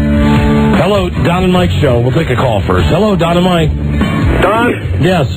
Don, I want to let you know that I resent the fact that you do not like young and upcoming comedians.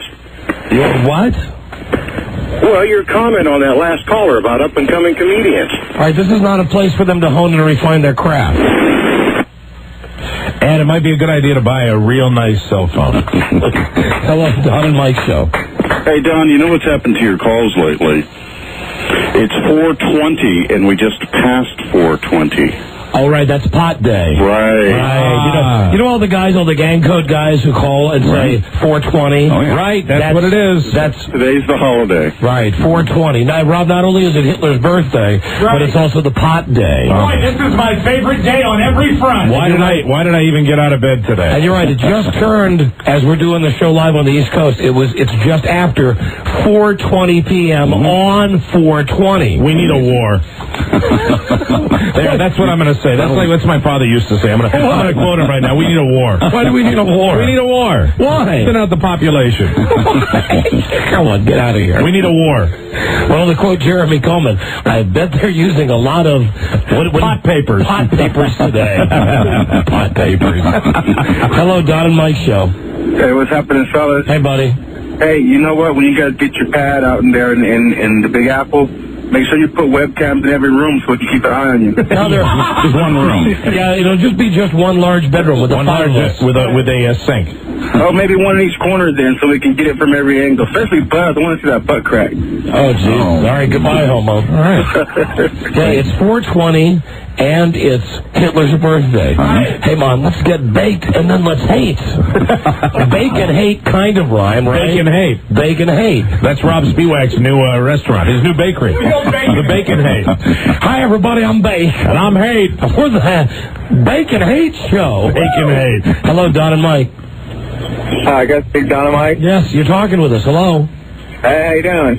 How you doing? Is this the how you doing guy? Yeah, how you doing? No, this is not the how you doing guy. You got him on line one, Charlie? Yeah, all right, hold on. Here we go, everybody. NBA playoffs, in fact, start this weekend. Big time in sports. Lots going on. And joining us now to briefly talk about the NBA playoffs, we're glad to have him back with us, is our friend Marv Albert. Hi, Marv. Hey, guys. How you doing? Howdy. How great is it that finally the regular season is over and the games count? Well, the playoffs are always terrific. The regular season, obviously, if the players want to continue, getting the money that they do get because of television, unfortunately, you got to play 82 games. There's no other way around it. But I think that when we do Sunday games on NBC or the TNT games, we're kind of spoiled because they usually are playing out of their minds. So we are, I'm seeing a lot of good games. So it's different when you're, watching your local team and it's a long stretch, 82 games, and things aren't going well. It's not quite the same as doing like Lakers Portland, almost every Sunday, or Sacramento, those type of games. Very difficult for us to relate to that, being from Washington D.C. It really is. Although Doug Collins, who used to be your partner, is now the coach of the Wizards. Right, a new. I've lost another partner here.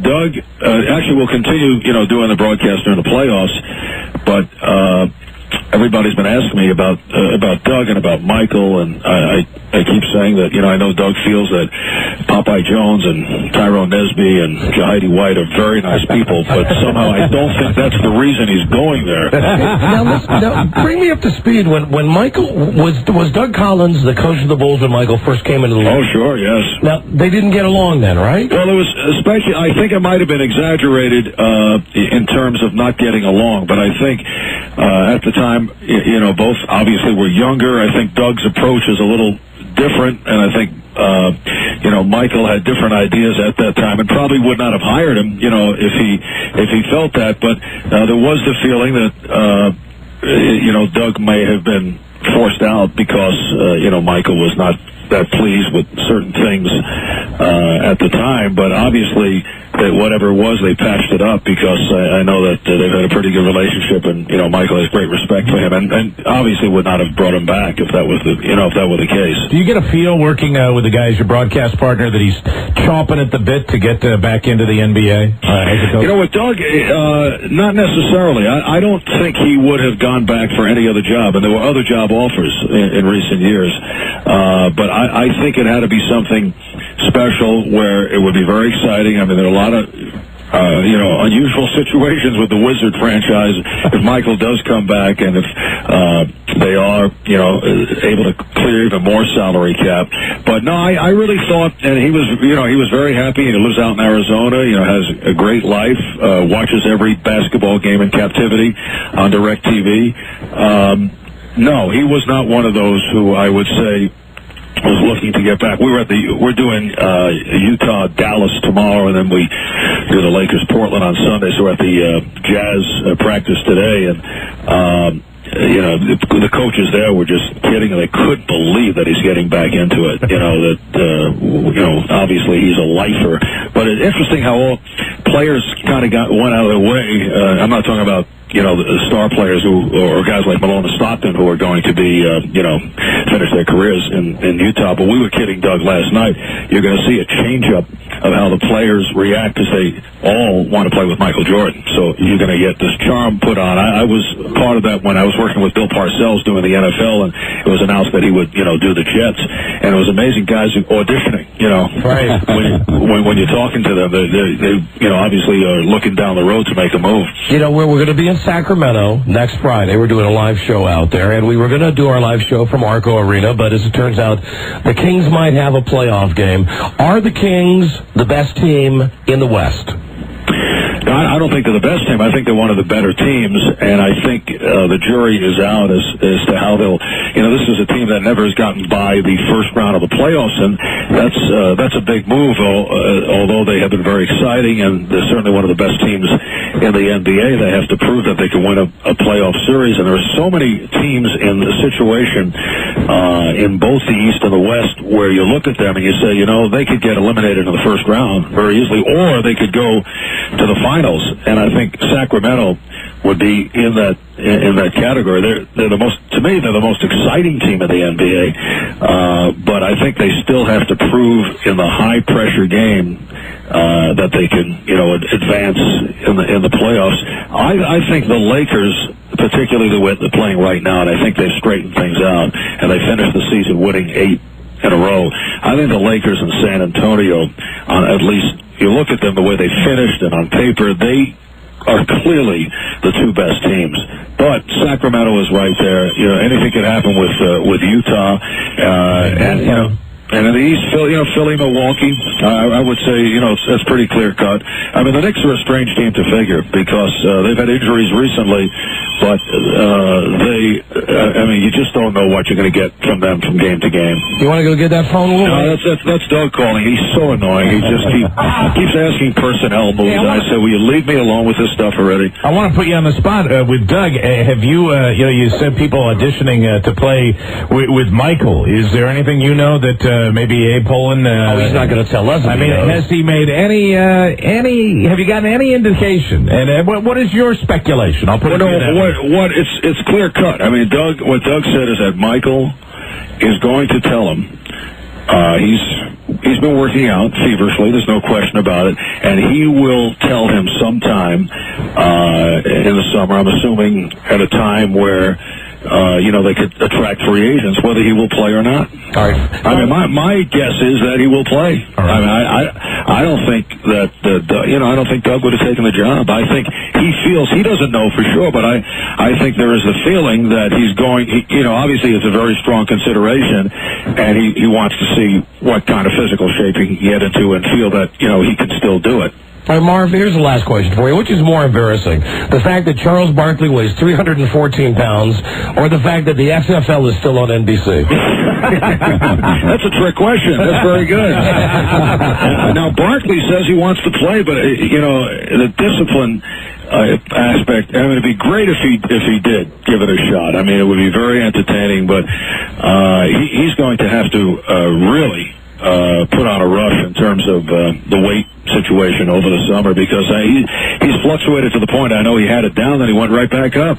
Yes, and it's tough for a guy like that. But it'd be great if he did come back. I heard, no lie, I heard that he gained all the weight because he drank vodka all the time. no, that's what I read. Vodka and cranberry juice. That'll do it to you. Kenny Smith just keeps spreading those reports. All right, Marv, listen, thank you for your time. Don and Mike, thanks. Anytime. Thank you. And it was great talking to you. Okay, same here. Thank you very much. All right, bye-bye. Marv Albert, ladies and gentlemen. And Rob is writing feverishly during that entire interview. Rob keeps trying to get me to ask Marv about the panty thing. No. That is behind him. No. He comes on the show now. He'd never come on again. No. And you know what? In fairness to Marv Albert, Rob, he did address that. Yes, we had a whole show with him where he busted his balls for about a half hour about that. We were one of the few radio shows in the country, almost to the point of exclusivity, when he came on because of Rudy. Rudy said, hey, he wants to talk about it. You guys, give him his amount of time, and he did that. Yeah, come on. Expected you to do that. No. Right. MJ might play, but 5 years ago, who would have guessed that Marv wore panties? Yeah, come on. No, I'm not going to. Very subtle. No. Very subtle approach. Right, I'm going to say that to Marv Albert. Right, and that would be his last appearance on this freaking show. Amen. I mean, he's one of the few guys that comes on. He knows the NBA, and we don't goof with him. Did you notice that? We really listen to what he has to say. You are a much bigger basketball fan, and I'm not a big basketball fan, but this is such a huge sports story in general, and especially for Washington. I got to ask you this. I mean, if he made noise about the Doug Collins took the job, he wouldn't have taken the job without Michael Jordan. Do you think Michael Jordan's already said to him? Yes, because the Wizards, they might as well change the name to Washington Feces. they are the worst team. So you think it's a 99% sure that it's 100% sure. 100% sure. I mean, if you're Doug Collins, they come to you and say, hey, listen, here's the deal. Right. We got a team that can't beat a WLBA team. How would you like to be the coach? You're going to say, right. F no, I'm making tons of money doing television. They said, but wait a minute, Michael Jordan's going to come back. Yeah, I agree. They go, okay, suddenly you're a genius. When you put it that way, Coach of the year. There you go. Please welcome your Washington Feces. Feces! And here comes Turdy, the mascot. The crappiest team in the league. Welcome to the toilet bowl. And then Mr. Burns comes out, because, you know, that's who Ed Poland looks like, is Montgomery Burns. Excellent. I've kept the salaries low. Fantastic. We'll lose all our games. Mr. Poland, what can Feces fans look forward to from the year 2001-2002 Washington Feces? A surcharge on the hot dog. Excellent. Smithies. Is it true that an upcoming promotion will include a free ticket to an upcoming game for anyone who craps in their pants? Absolutely. All they have to do is see me at Portal 9. And I'll give them their free ticket. And when is Peanut Night at the MCI Center? Right after Corn on the Cob night.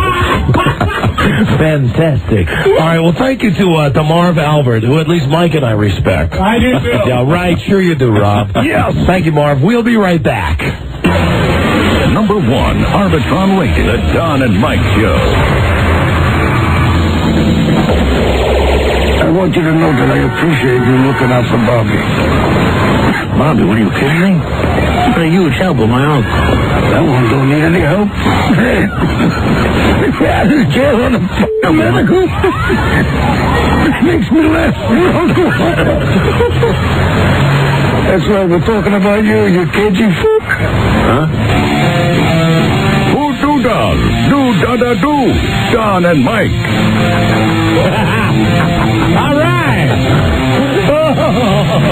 Fantastic. We are coming to you today from Manhattan, from WNEW, the happiest radio station I have ever worked at. You could. Hello, Don and Mike Show. Hello. Hey, Don? Yeah, Mike. What are we? Part of a team. Hello, Don and Mike. Hello? Yeah, you're on the air. Hey, Don and Mike. Yeah. It's Tony from Sacramento. Hi, Tony. My family's coming to New York in a couple of weeks, and I thought maybe you guys had some suggestions on where we could go. And don't stay at the Plaza. You know what? They should change the name of the Plaza to Auschwitz. Oh my God! Wow. You know, I got a good restaurant recommendation. On Hitler's birthday, I shouldn't have said that. Do you like Italian food? Yeah.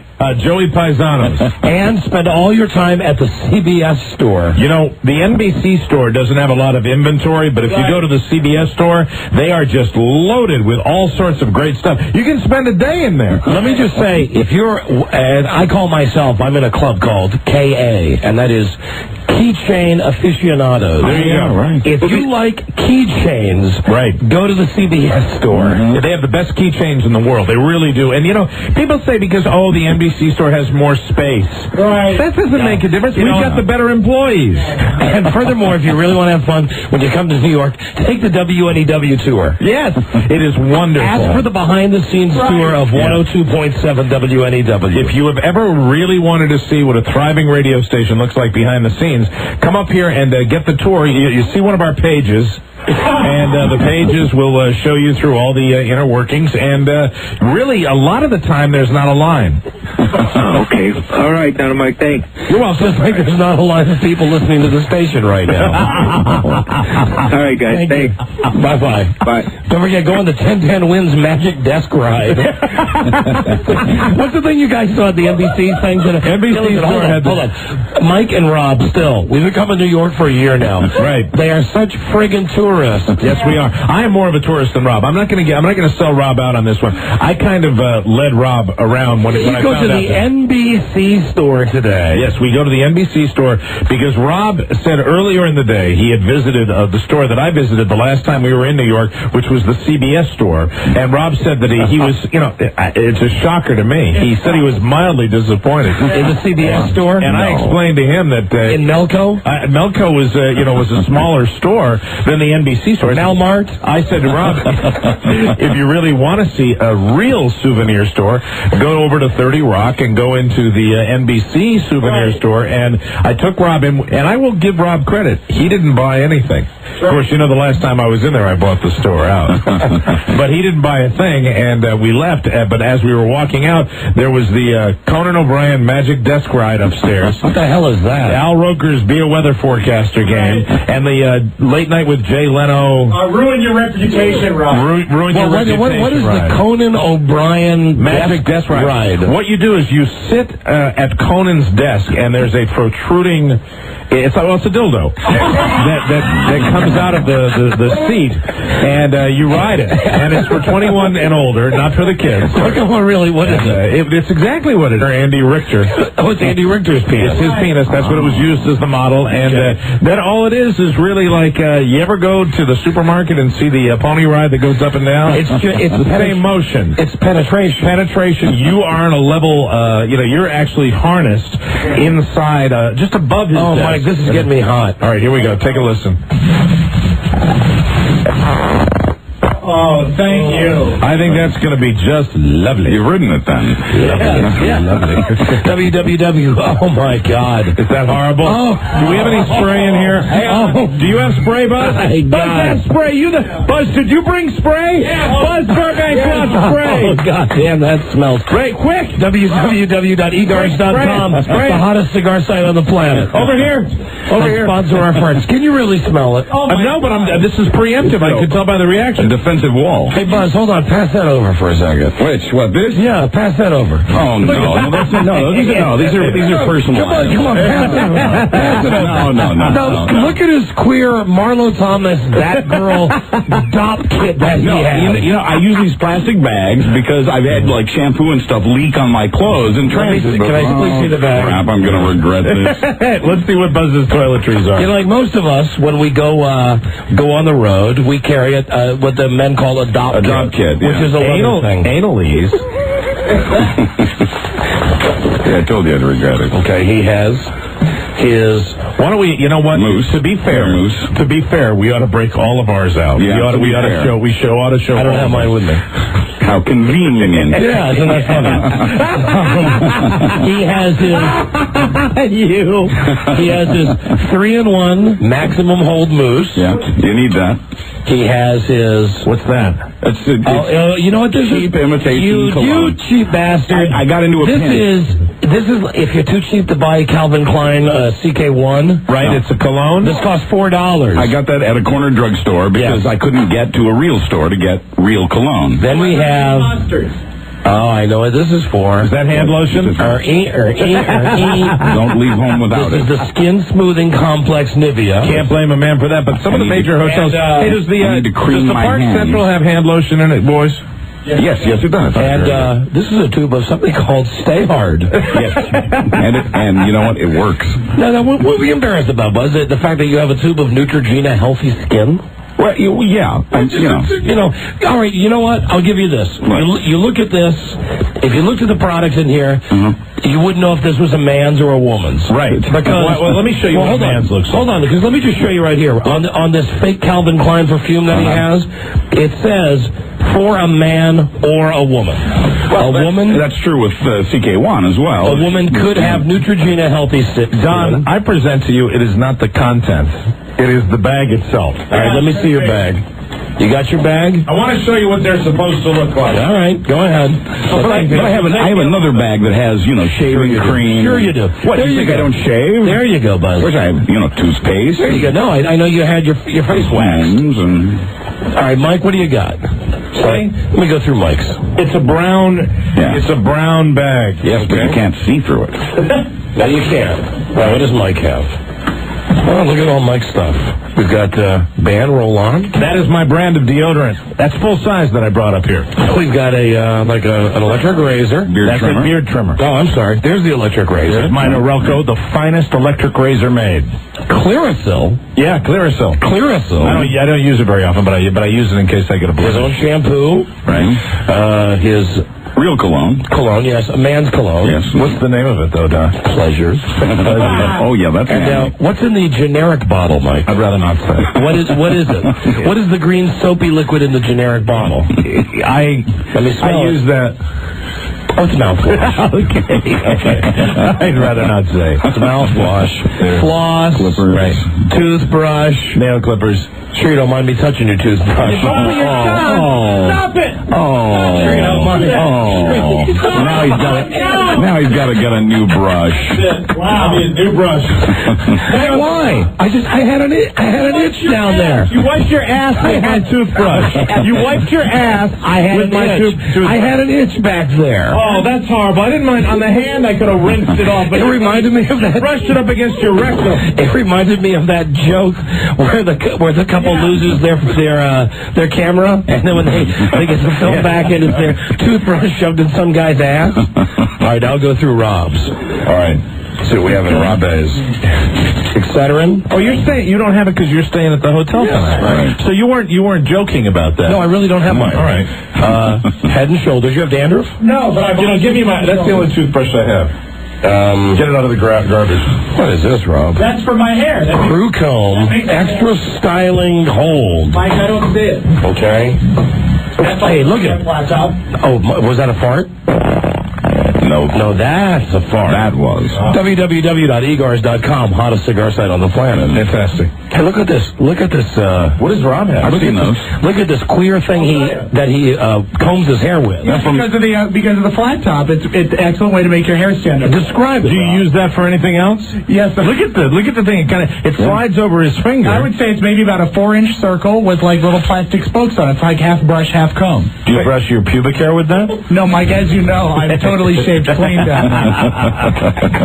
And then That's an old barbershop item. Rob has Little shaving cream and running my electric razor. Hey, now listen, Rob gets the prize, though. What? What's he Because he brings styptic powder with him in case he cuts himself shaving. All right, well, if I was going to have to rate these, I'd say that Mike's is the manliest. Hey, thank you. Rob's is perhaps the most comprehensive. Thank you. And Buzz, yours is just the faggy. That's just one of several, though. One of several. Yeah, because Buzz has lots of cosmetics. Well, no, I have one with the razor and the shaving cream in it, and one with the toothpaste. Mike, I didn't say it. Here, I'll find it for you. Hold on. No. Come on. The toothbrush you threw away. I can still salvage it. Send that out to the fan. The toothbrush you... I'm not getting it now. Why? It's only in the bottom of the trash can. What you're doing is you're making garbage soup on top of it. I must go to the drugstore. Right now. All right. Dwayne Reed? This is the Golden Boy. Dwayne Reed. Who's Dwayne Reed? That's the drugstore in New York. Where I buy the cheap cologne. Yes, Dwayne Reed. Never been there. They're everywhere. In fact, I never have. They're everywhere. Let's break. We'll be right back. Number 1, Arbitron Lincoln, the Don and Mike Show. I'm sorry, but we're not supposed to put butter on the milk duds. You're not supposed to go to the bathroom without washing your hands either. Touche. To the top, please. Swim, my pretties. Guilty of inciting happiness, Don Geronimo and Mike O'Mara. Sometimes. Hey, now listen, on Monday's episode, Angela Harris is coming in, the lady from New Bust. She is a wonderful lady, and are we going to check progress? Yes, we have our 6 guinea pigs. Wonderful. 6 girls coming in to show us their boobs to see if their boobs have grown over the last month that they've been taking the product New Bust. I am really, really interested to see if there's progress. And I didn't see these girls because it was one of the days that I was out with my kidney problem. One thing I should tell you about these girls that were on the show the day we did that is that they are all very attractive. The vast majority of them are very, very attractive women. They have small breasts, but they're hotties. Everybody that participated in this contest, we had, you remember some of the women that came down to audition for this, and they're great-looking women, so that's why I'm really interested to see how this works. Well, we'll find out on Monday, and Angela Harris will be by, and she'll find out on Monday that the show's not an infomercial, right? That she's going to be shut down a little bit with the because she's bought commercials now. Do you know that? Right. You know that the since she came to us with this prospective idea for a contest, she got so much response that they actually went out and sold her a commercial schedule now. Very good. So she'll be in on Monday, along with the 6 women, the guinea pigs, showing us how large their breasticles have become. She's a very nice lady. That's on Monday, and she has big jugs too, right? Yeah, I think she's got average jugs. Well, didn't she take the product herself? Yes, she did, I think. Okay, gotcha. Next weekend, Friday night, we'll be in Las Vegas Style Show in Sacramento at the amphitheater, the Amphitheater. That seats 17,500 people. Wow. 17,400 now. First come, first serve at the door on Saturday. Like always, all of our shows, it's our way of saying thank you for listening. Don't cost nothing to get in. We'll be there on time. Yes. Oh, we will. That's right, because Mike is no longer the travel host. Yes, that was, I quit that job for the Don and Mike show. I quit my job. It was the longest, the shortest tenure of any new responsibility on the show. I went to Charlie Broyhill and I said, I'm out. I can no longer sustain the pressure of doing travel because my judgment is so often questioned that I am out. I am no longer going to do it, and we have a new itinerary, so we're going to be out there a lot earlier. Yeah, we'll be there way in time for the show. Friday night in Sacramento and Saturday night in Reno. Right. Listen to your local Don and Mike Love Network stations for more. Now, from the mailbag, we got some mail here. Here's a letter we got from a lady in California, in Walton, California. Now, listen to this. Near Walton Mountain. Dear Don and Mike, Wilton, California. Wilton, okay. Dear Don and Mike, I'm a big fan of your show, and I listen every day. Recently, I heard you read parts of a script for a movie called Monkeys on Mars. It wasn't really a script as much as a tour de force. This sounds like the best idea for a movie I've ever heard. I agree. I am enclosing a check for $20 to help make the movie a reality. I'm hoping you can get a grassroots support group going, and others will follow suit to see Monkeys on Mars on the big screen. Perhaps Jerry Lewis could MC a telethon. I look forward to seeing you two, Monkeys in Technicolor. And this comes from Rosemary Fajan, and as you can see, she wrote us a check for $20, and in the memo column it says, for Monkeys on Mars movie. Wow. Man, that's not necessary. Who's the check made out? It's made out to Don and Mike radio show. Wow, I guess what account is that going to go in? I wonder. I don't. Think they'd let you cash that one? Well, I'll try to run it through them. You have a backer now. See what happens. Yeah. Call her up and tell her that she's officially on board. Just say you're cashing it to buy props. Yes.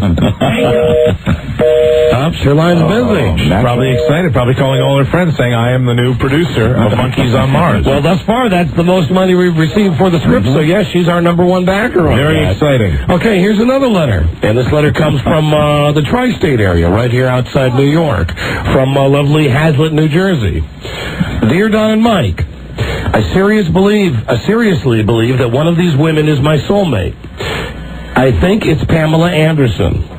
Or it could be Angie Harmon, or it could be Gwyneth Paltrow, or it could be Heather Graham, or it could be Ashley Judd, or it could be Carmen Electra. Good taste. I have located addresses for some of the women on my list, but not all. Stalker. I found a woman named Lisa Ray on the web, but I do not think it is her because she's an Indian model. You know what her father's name is? What? Mr. Ray.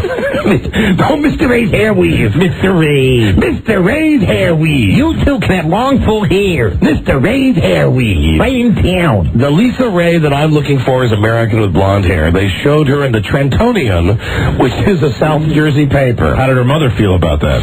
Who was her mother? Charlotte. I'm having a tough time getting her address.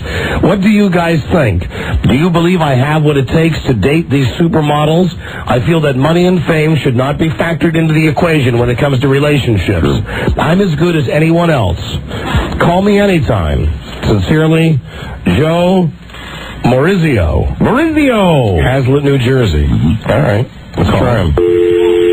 So he's just feeling like he's a soulmate. Sure. The guy can drink. You should see this list. He's got good taste.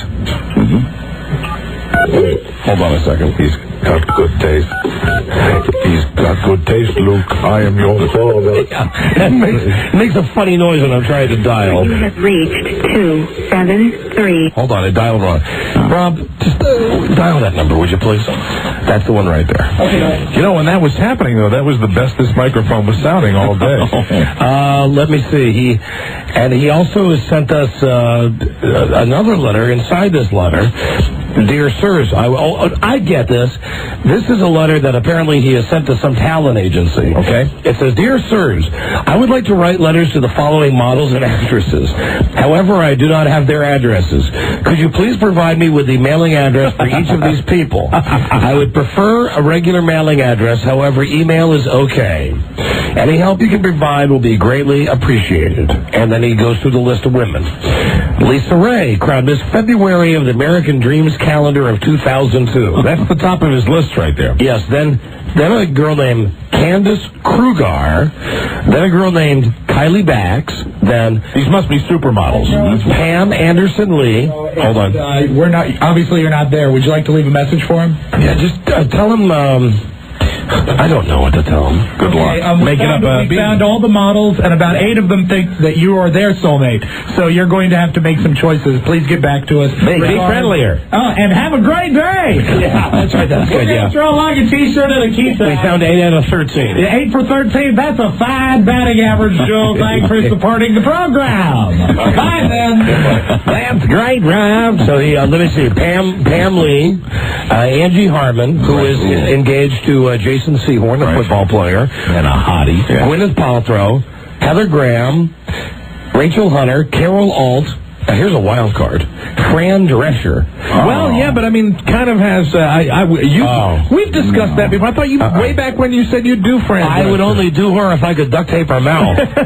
Come on, you two are thanking a time out. Hi, Bob. Hi, Fran. Ashley Judd and then Carmen Electra. Okay, and the other thing that we got in the mail here today that's interesting. I'm sure I'm understanding this incorrectly, but we received a postcard, like a public service postcard, nice little pony, from the Northern Virginia Fine Arts Association. Hello. Worn and abused hooked rugs, and it is a reception, and it's called Homage to the Hookers. All right. Now, I read this, I showed this to Rob, and I said, Homage to the Hookers. Do you think that this is a get-together for prostitutes? I'd love to know. Or is this a get-together for people who make hooked rugs? Well, there's only one way to find out. Is there a phone number? There sure is. Oh, good. There sure is. Let me see. Dial it up, please, Rob. There's the number right there. It says April 22nd through June 3rd. Oh, good. So it's just around the corner. Rug hooking demonstrations, gallery hours, 11 to 3, 1 to 4. We could certainly ask them how many hookers are going to be there. You got it there, Rob? Okay. So we're calling the Northern Virginia Fine Arts Association. Hope they're still there. Oh, hookers work 24 hours a day. Well, they usually come out, later. 24/7. 4 days off a month. We could ask that question. What's the prime hooking time? You have reached the Athenaeum at 201 Prince Street in Old Town, Alexandria. That's it. Zip is 22314. The next activity is an exhibit of used and abused hooked rugs called Homage to the Hookers. Right. It's open. Homage to the Hookers. Homage to the reception that day from 2 to 4. I was saying it very fancily, though. Homage. Gallery hours. Go to the reception? Friday, 11 to 3. Oh, I'm going to leave a message. Saturdays, 1 to 3. Sounds old for a pimp. May 19th, when it's closed. And Sundays, 1 to 4. Homage to the Hookers. Talk about dance classes. No. Hey, the Hookers give dance classes? 379. Okay, don't need the phone number there, old-timer. That's to call on Mondays. To call about rentals or other business with the organization, call the Jacksons at 703. Okay, enough of the phone number. Where's the beep? Hi, this is the Don and Mike radio show. How are you? Listen, we love hookers, and we're calling about your homage to the hookers. We were wondering if you'd like to put some of your hookers on the show. Because we love prostitutes. Right. We do. Don't we have a bumper that says they have prostitutes on their show? They invite them to join in. Yeah, they invite them to join in. So if any of these hookers would like to, pay a visit and come down and talk about this wonderful homage to hookers, we think it's, and is it homage or the way I pronounced it? The way you pronounce it is correct. Homage. I believe homage is the way, really, if you're going to be perfect. The H is silent, much as in my favorite restaurant, O.R. Johnson's. Oh, you homo.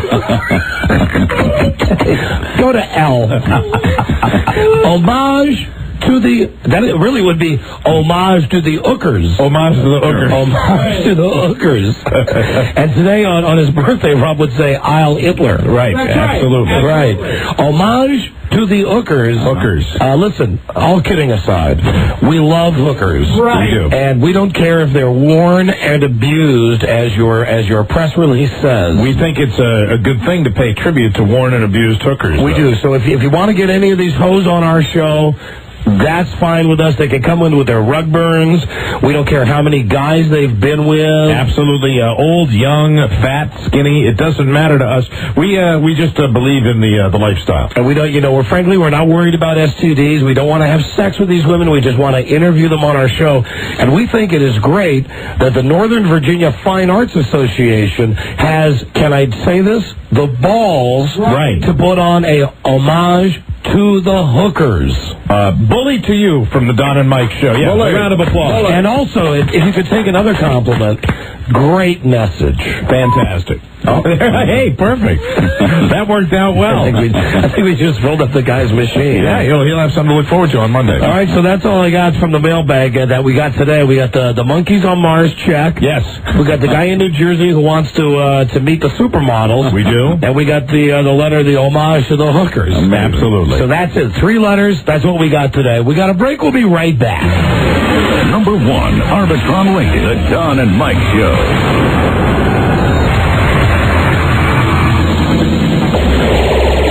They're quite willing to kill off nature, for a cheap buck, and then just point the finger at somebody else for why the job's disappeared. Hello? Yep.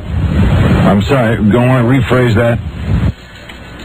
Adored by all their money fans, Don and Mike. Hi, money fans. I lost weight.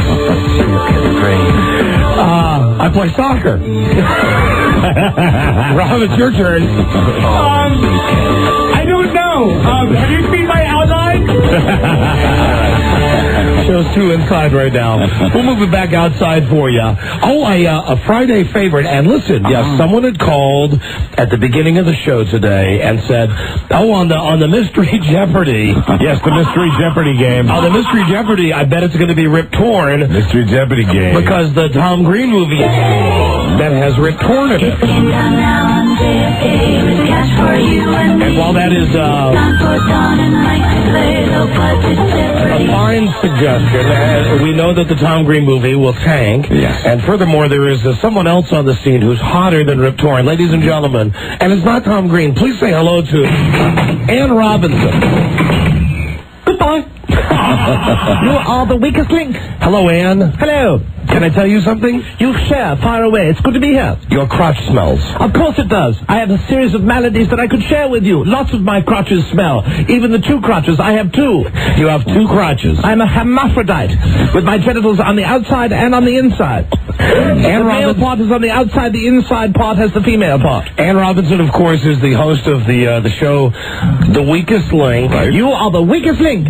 And my microphone is droopy. It is. You are the weakest link. Goodbye. Who manages your equipment around here? Well, you're looking at him right here. His name is Rob Spiewak. He's a dollar. Absolutely. I have an insult for you. What is it? You seem to feebly pride yourself on a vast store of useless knowledge. You should know that all of your trivia is mindless and embarrassing, and you should occupy your time with more worthy pursuits like shrinking your own head. Oh, that was an insult for Rob? You are the weakest link. Goodbye. Now, all of this being mean and bitchy stuff, this is phony, right? This is totally phony. I don't mind telling you, I'm actually a very charming lady, but I actually have a series of maladies that no one knows about. I'm very, very ill. Very, very ill. What's wrong with you? Would you like my list? There's a list? The reason I'm in a bad mood is that basically I have very, very serious health issues. Cystitis? Oh, you got the VBFs. I have halitosis, trouble with lactation, an ingrown heel, water on the knee, and a Charlie horse today. And didn't I just hear, and am I not now smelling a VBF? It's BO. I have horrible body odor. No. That was, I'm gonna say it, that was a vaginal blood fart. It was. Yes, it was. I apologize, but you will hear many things emanating from my body. That is why I'm in a very bad mood. That was Goodbye. Do you have an insult for me? Of course I do. Dawn, look at me. Insult me. I would like to insult you right now. Insult me. Flatulence in the XFL. Worthy pursuits, young man. That should get you far in life. After you're the everyman, you will go to your grave without finding the meaning of life. Congratulations on dedicating your life to preventing your food from touching. Goodbye. You are the weakest link. What about Buzz? Can you insult Buzz? Such decisiveness is usually found when squirrels try to cross the road. Make a decision, Buzz. The clock is ticking. And soon at the home you can decide whether or not to have fruit in your jello. Okay. You are the weakest link. Goodbye. Hold on. Buzz's mic was not turned on there. Hello, Buzz. Hello, Ann. Yes. Make a fist, boy. I'll try. What about a fist and you will no longer be the weakest link? Now, I know Mike O'Mara's not here right now. Would you insult him? Of course. I talked about health problems earlier. A liver that will soon explode, matching his exploding brain and his lack of knowledge. And the golden boy will no longer be golden because it will only be golden when he lies in his own urine. Dehydrated due to lack of alcohol poisoning. Yes, sir. Mike will die. He will die penniless and an alcoholic. Goodbye. What about our producer, Charles Broyhill? You are an impolite, monosyllabic Neanderthal with atrocious table manners and a foul smell emanating from your nether regions, Charlie Broyhill. Clicks and grunts and bad table manners as your knuckles drag along the ground as you go to dinner and eat with your hands instead of the utensils provided by all of your lovely friends. You are a Neanderthal boy. You are the weakest link. Goodbye. Now, what about Regis? Come on, you keep getting compared to Regis. I don't fear Regis. I have issues to deal with. My tooth decay and my pyorrhea. Serious problems you don't realize. You don't see super close-ups of me with my mouth open. I have a bleeding gum problem constantly, and I have chronic flatulence, and I'm also suffering from a variety of STDs. You have STDs? I do. I have chlamydia, serious chlamydia. I have open sores all over my body underneath my leather long coat that covers me from head to toe because I'm such a hideous physical specimen. I, in truth, am the weakest link. Goodbye. You have scabies? I have a mild hangover, post-nasal drip, a pulled hamstring, forgetfulness, diabetes, hypoglycemia, and an infected great toe. I am my own weakest link. My body is falling apart. I have hair on my palms, hair on the back of my neck. I have hair under my arms, of course, because I'm European, that goes all the way halfway down to my flank, which is covered with horrible sores due to my impetigo. Your flank. Oh, do you have shingles? I have inverted genitalia, protruding legions, chalky, shrunken liver, webbed toes, brittle nails, alopecia, gangrene, several varieties of pox, cataracts, optical styes, yeast infections in my vagina, eye, and toes, nostrils that will shut, useless adrenal glands, a non-functioning pituitary, a blind left eye, and I'm 30% deaf. Life is not good for me. I am, in truth, the weakest link. Goodbye. Well, then, if you have all of these maladies, that's just the top of it. I'm just skimming the surface. How can you possibly come on television and yell at these people and tell them they're stupid and insult them? And look at this. You are a walking scab. I am walking scab, and you can't see that because I'm covered up with foundation makeup when I do the show. You can see now because I'm on the radio. I have not put on my makeup, and you can see just how horrible this face is. Disfigured. I am a leper. Did I mention that to you also? No, you're a leper. I have severe leprosy. Look at my fingers. They're practically falling off because I am the weakest link. Goodbye. It's very, very, and of course a bit of cancer. Oh. Just a little bit. Enough to make me cranky. Just a sprinkling of cancer on top. Yes, not to mention my missing nipple.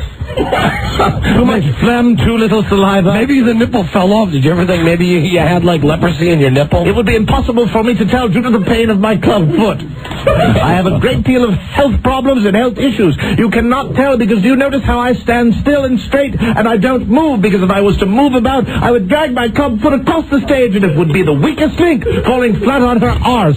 Yes, now, how much editing do you have to do on the show, The Weakest Link? I don't pay attention to the editing and I don't pay attention to the direction or any of the TV production issues. I simply go home to nurse my swollen pancreas. I do know that on the Reeser show, the Millionaire Show, it takes them about, because he's such an old fool, it takes them about 5 hours to make a 1 hour show. I cannot occupy my time with all of your American, all of you Yank people that are making television shows. If I did that, I would not be able to focus on the missing link. I would have to go home every evening and watch television when in fact I have to pay attention to my odd combination of diarrhea and constipation. I am not a healthy woman. I am blind in my right eye. Which eye is blind? Can you tell which one is blind? Yes, your right eye. That's right. It's made of glass. How can you have diarrhea and constipation at the same time? That's what I'm wondering. I speak to my physicians daily, and they said perhaps it's caused by the ALS.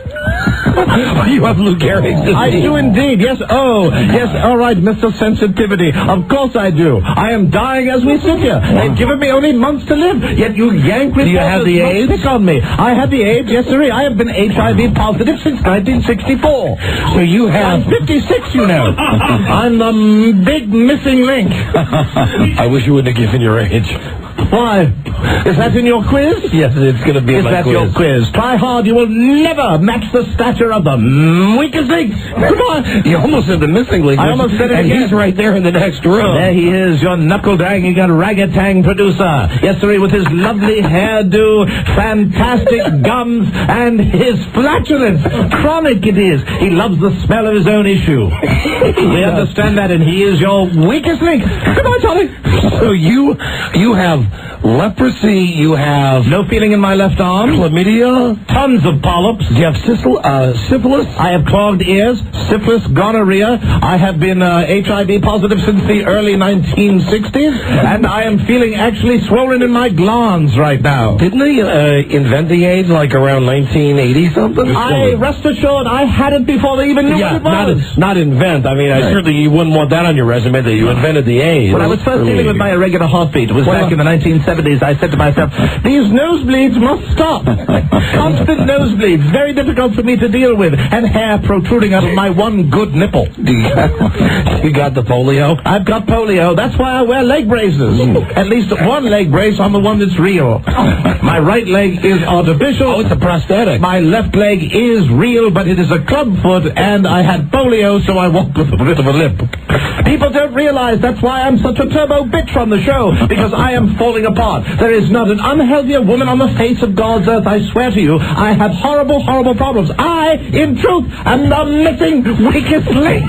You keep saying weakest link. The missing link. And of course I'm suffering from ptomaine and a mild depression, along with salmonella poisoning, which I got earlier today by eating some bad shrimp. Goodbye. What about botulism? Botulism also, too. I opened up a can the other day. The can was dented, and so I had botulism in my oysters. I ate my oysters, cut my lip on the can, and now I'm suffering a mild infection. And of course, combining with my eye yeast infection that has gone into my toes and vagina, I feel as though I will not be able to last another bloody week in your country. Do you have hepatitis? I have hepatitis, and of course, I am the only human known to have foot and mouth disease that I caught while milking a cow on my farm in Yorkshire. I am indeed the weakest link. Goodbye. I will die soon, and all of you Yankee reporters that are picking on me will feel very, very bad. What would you very, very bad? Let me ask you. On a woman of this ill health. What would you like to say to the many people in America who now? Let me also be fair and say your show's getting fantastic ratings. I would like to say to all of your listeners, how can I cure my angina? I am in need of a liver, pancreas, and heart transplant, and I need one now. So if you're an organ donor, please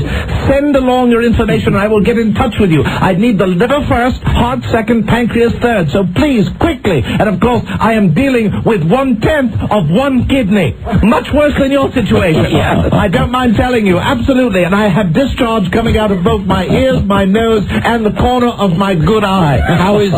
How's your stomach? My stomach is a mess. What's left of it? I have 1/3 of my stomach left. They've cut most of it out due to bleeding ulcers. Bleeding ulcers and, of course, a bout with colitis back in the 1986 year. Absolutely. My kidney stones are the size of dice. It was very frustrating. When I passed them, there was blood like you've never seen before. But, of course, it was masked by all the bloody discharge that I had due to my other maladies. I have a colostomy bag, and I am also right now breathing with the aid of a ventilator that I keep in my limousine. You know, and to see you on this show, The Weakest Link, I would never know that you're this ill. Well, my non-functioning pituitary has allowed me to be cloudy enough that I'm able to present myself like a fine television host. Not the simple feeb that I really am. I am the host of The Weakest Link, and there he is with his hairy knuckles pressing away at the phone, your producer appearing busy with all of his accoutrements, his technical supplies. The Weakest Link, Charlie Broyhill. Can we hurry? I'm late for dialysis.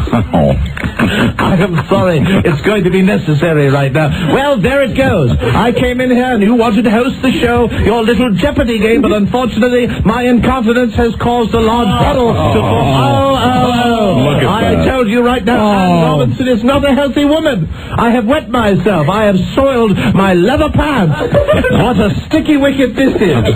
Who's going to clean this up? One of my aides. No, Rob Speedwagon. Well, now, when you said one of your aides... I'm not talking about the other disease. I wish not to talk about that. It was diagnosed early, and it depresses me. My mild depression. I have not even mentioned the hours and hours and hours of psychotherapy that I'm going through, because I, in truth, believe deeply within my soul and my being that I am the only weakest link. I am so weak that I cannot actually squeeze a tennis ball and even make it dent. Are you like Dudley Moore? Do you think you might have head cancer? I think there might be all sorts of cancer throughout my body. I said, forget the CAT scans. I'm so completely riddled with the stuff, there's no need to take any more pictures. I feel incredibly bad. I do. Do you think you might have... I am the only female with a hernia. Do you think you might have cussy pantser? I think I might have everything. Everything. Cussy pantser. How clever. You're reversing the letters. I know exactly what you're saying. Right, because I can't say. Down there, of where we do not speak, yeah. You can come down and take a smell and you find out how healthy I am. Think you have... I'm a mess. You think you have vaginal vancer? I think that there's all sorts of things wrong with me, and you can laugh away with your insensitivity, but I am sitting here falling apart. There goes another one of my nails. Look at that. It slid completely off. I see. Due to my lovely paper-thin skin. You know what I do? Watch this. I will simply tap my forearm. There's another bruise. Wow. A contusion and a hemorrhage. I bet that will probably go to my heart, and I will have another one of my fainting spells. I bet you have Tudor coomers. I tell you, tumors all over my body. Would you like to look at my back? No. It looks like the Rockies. It looks like the uppermost western portion of the Rockies. Okay, final question. You've mentioned all of these maladies, but how are your teeth?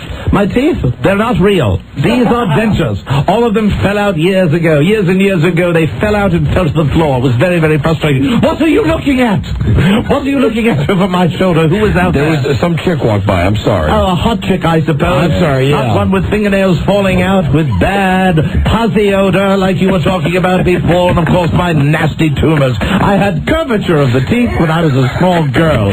They were not able to correct it, and at the age of 14, all of them were pulled, ground down into a fine powder, and it was thrown into my porridge because we were poor. And I needed extra nourishment. You were I subsisted for the first 12 years after that on porridge and ground peas. So you're a family. Due to the cultures and yeast that were formed in the teeth, I was able to enjoy it as much as I would a nice fine loaf of bread or Yorkshire pudding. So you ate your own teeth. My earlobes are blue and lifeless. I have no feeling my ears are blue. Do you notice that my lips are blue? Yeah. That's because my heart, what's left of it, the portion that's functioning, most of it is simply a dud, a dead, worthless muscle. I'm getting no blood flow, and that's why my lips are turning blue, but it doesn't matter because I have no feeling in them anyway due to the venereal diseases. How come there's been no press about all these health problems? I've kept it a secret until here because I wanted to come on your show. I've heard the vulgarity. I've heard the open honesty. I've heard the attacking of celebrities, and by God, it makes my good nipple hard to hear you do that. And I will tell you right now, I'm delighted to share with you all of the real truth about my situation, including the styes that are covering my good eye. Very frustrating. Under my hairpiece, You can see my exposed, pulsating brain. It's a mess. Zippy, watch this. I will remove my red hair. Oh, I don't want to Put it back on. Absolutely. Put it back on. Welcome to the movie Hannibal. Put it back on. There you go. Just call me Ray Liotta. Absolutely. But don't touch it like they did in that movie. If you ate my brain, you'd catch a disease. And listen, let me get you some tussin. Lovely to be here. Yes, tussin will fix it. It'll fix it. Maybe it'll grow back my leg. I'll pour some tussin on you. Fantastic. And we'll take the first caller right now. I think we have a champion already, so we need a challenger for low budget Jeopardy at 877-365-3636. Did I mention I can only see in black and white? We will be right back. Number 1, Arbitron rated, The Don and Mike Show. You are the weakest link. Goodbye. Just an alcohol swab and a quick headlighting section, and it begins. The Don and Mike Show. All right, we're going to be in California. I'll never see that state. Friday night. I think that's where you take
If you were listening to the beginning of this entire bit, you'll know the answer. Hope you were. The category is Old Stinky Broads.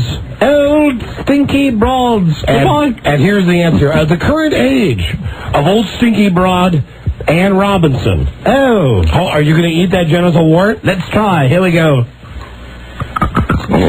Wow. It was really crustated. That's why it was so tough to get off. Now it's food. The current age of Old Stinky Broad and Robinson. Don't forget, guys, answer in the form of a question and good luck.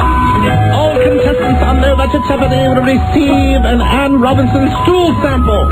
I don't respect you, Yank.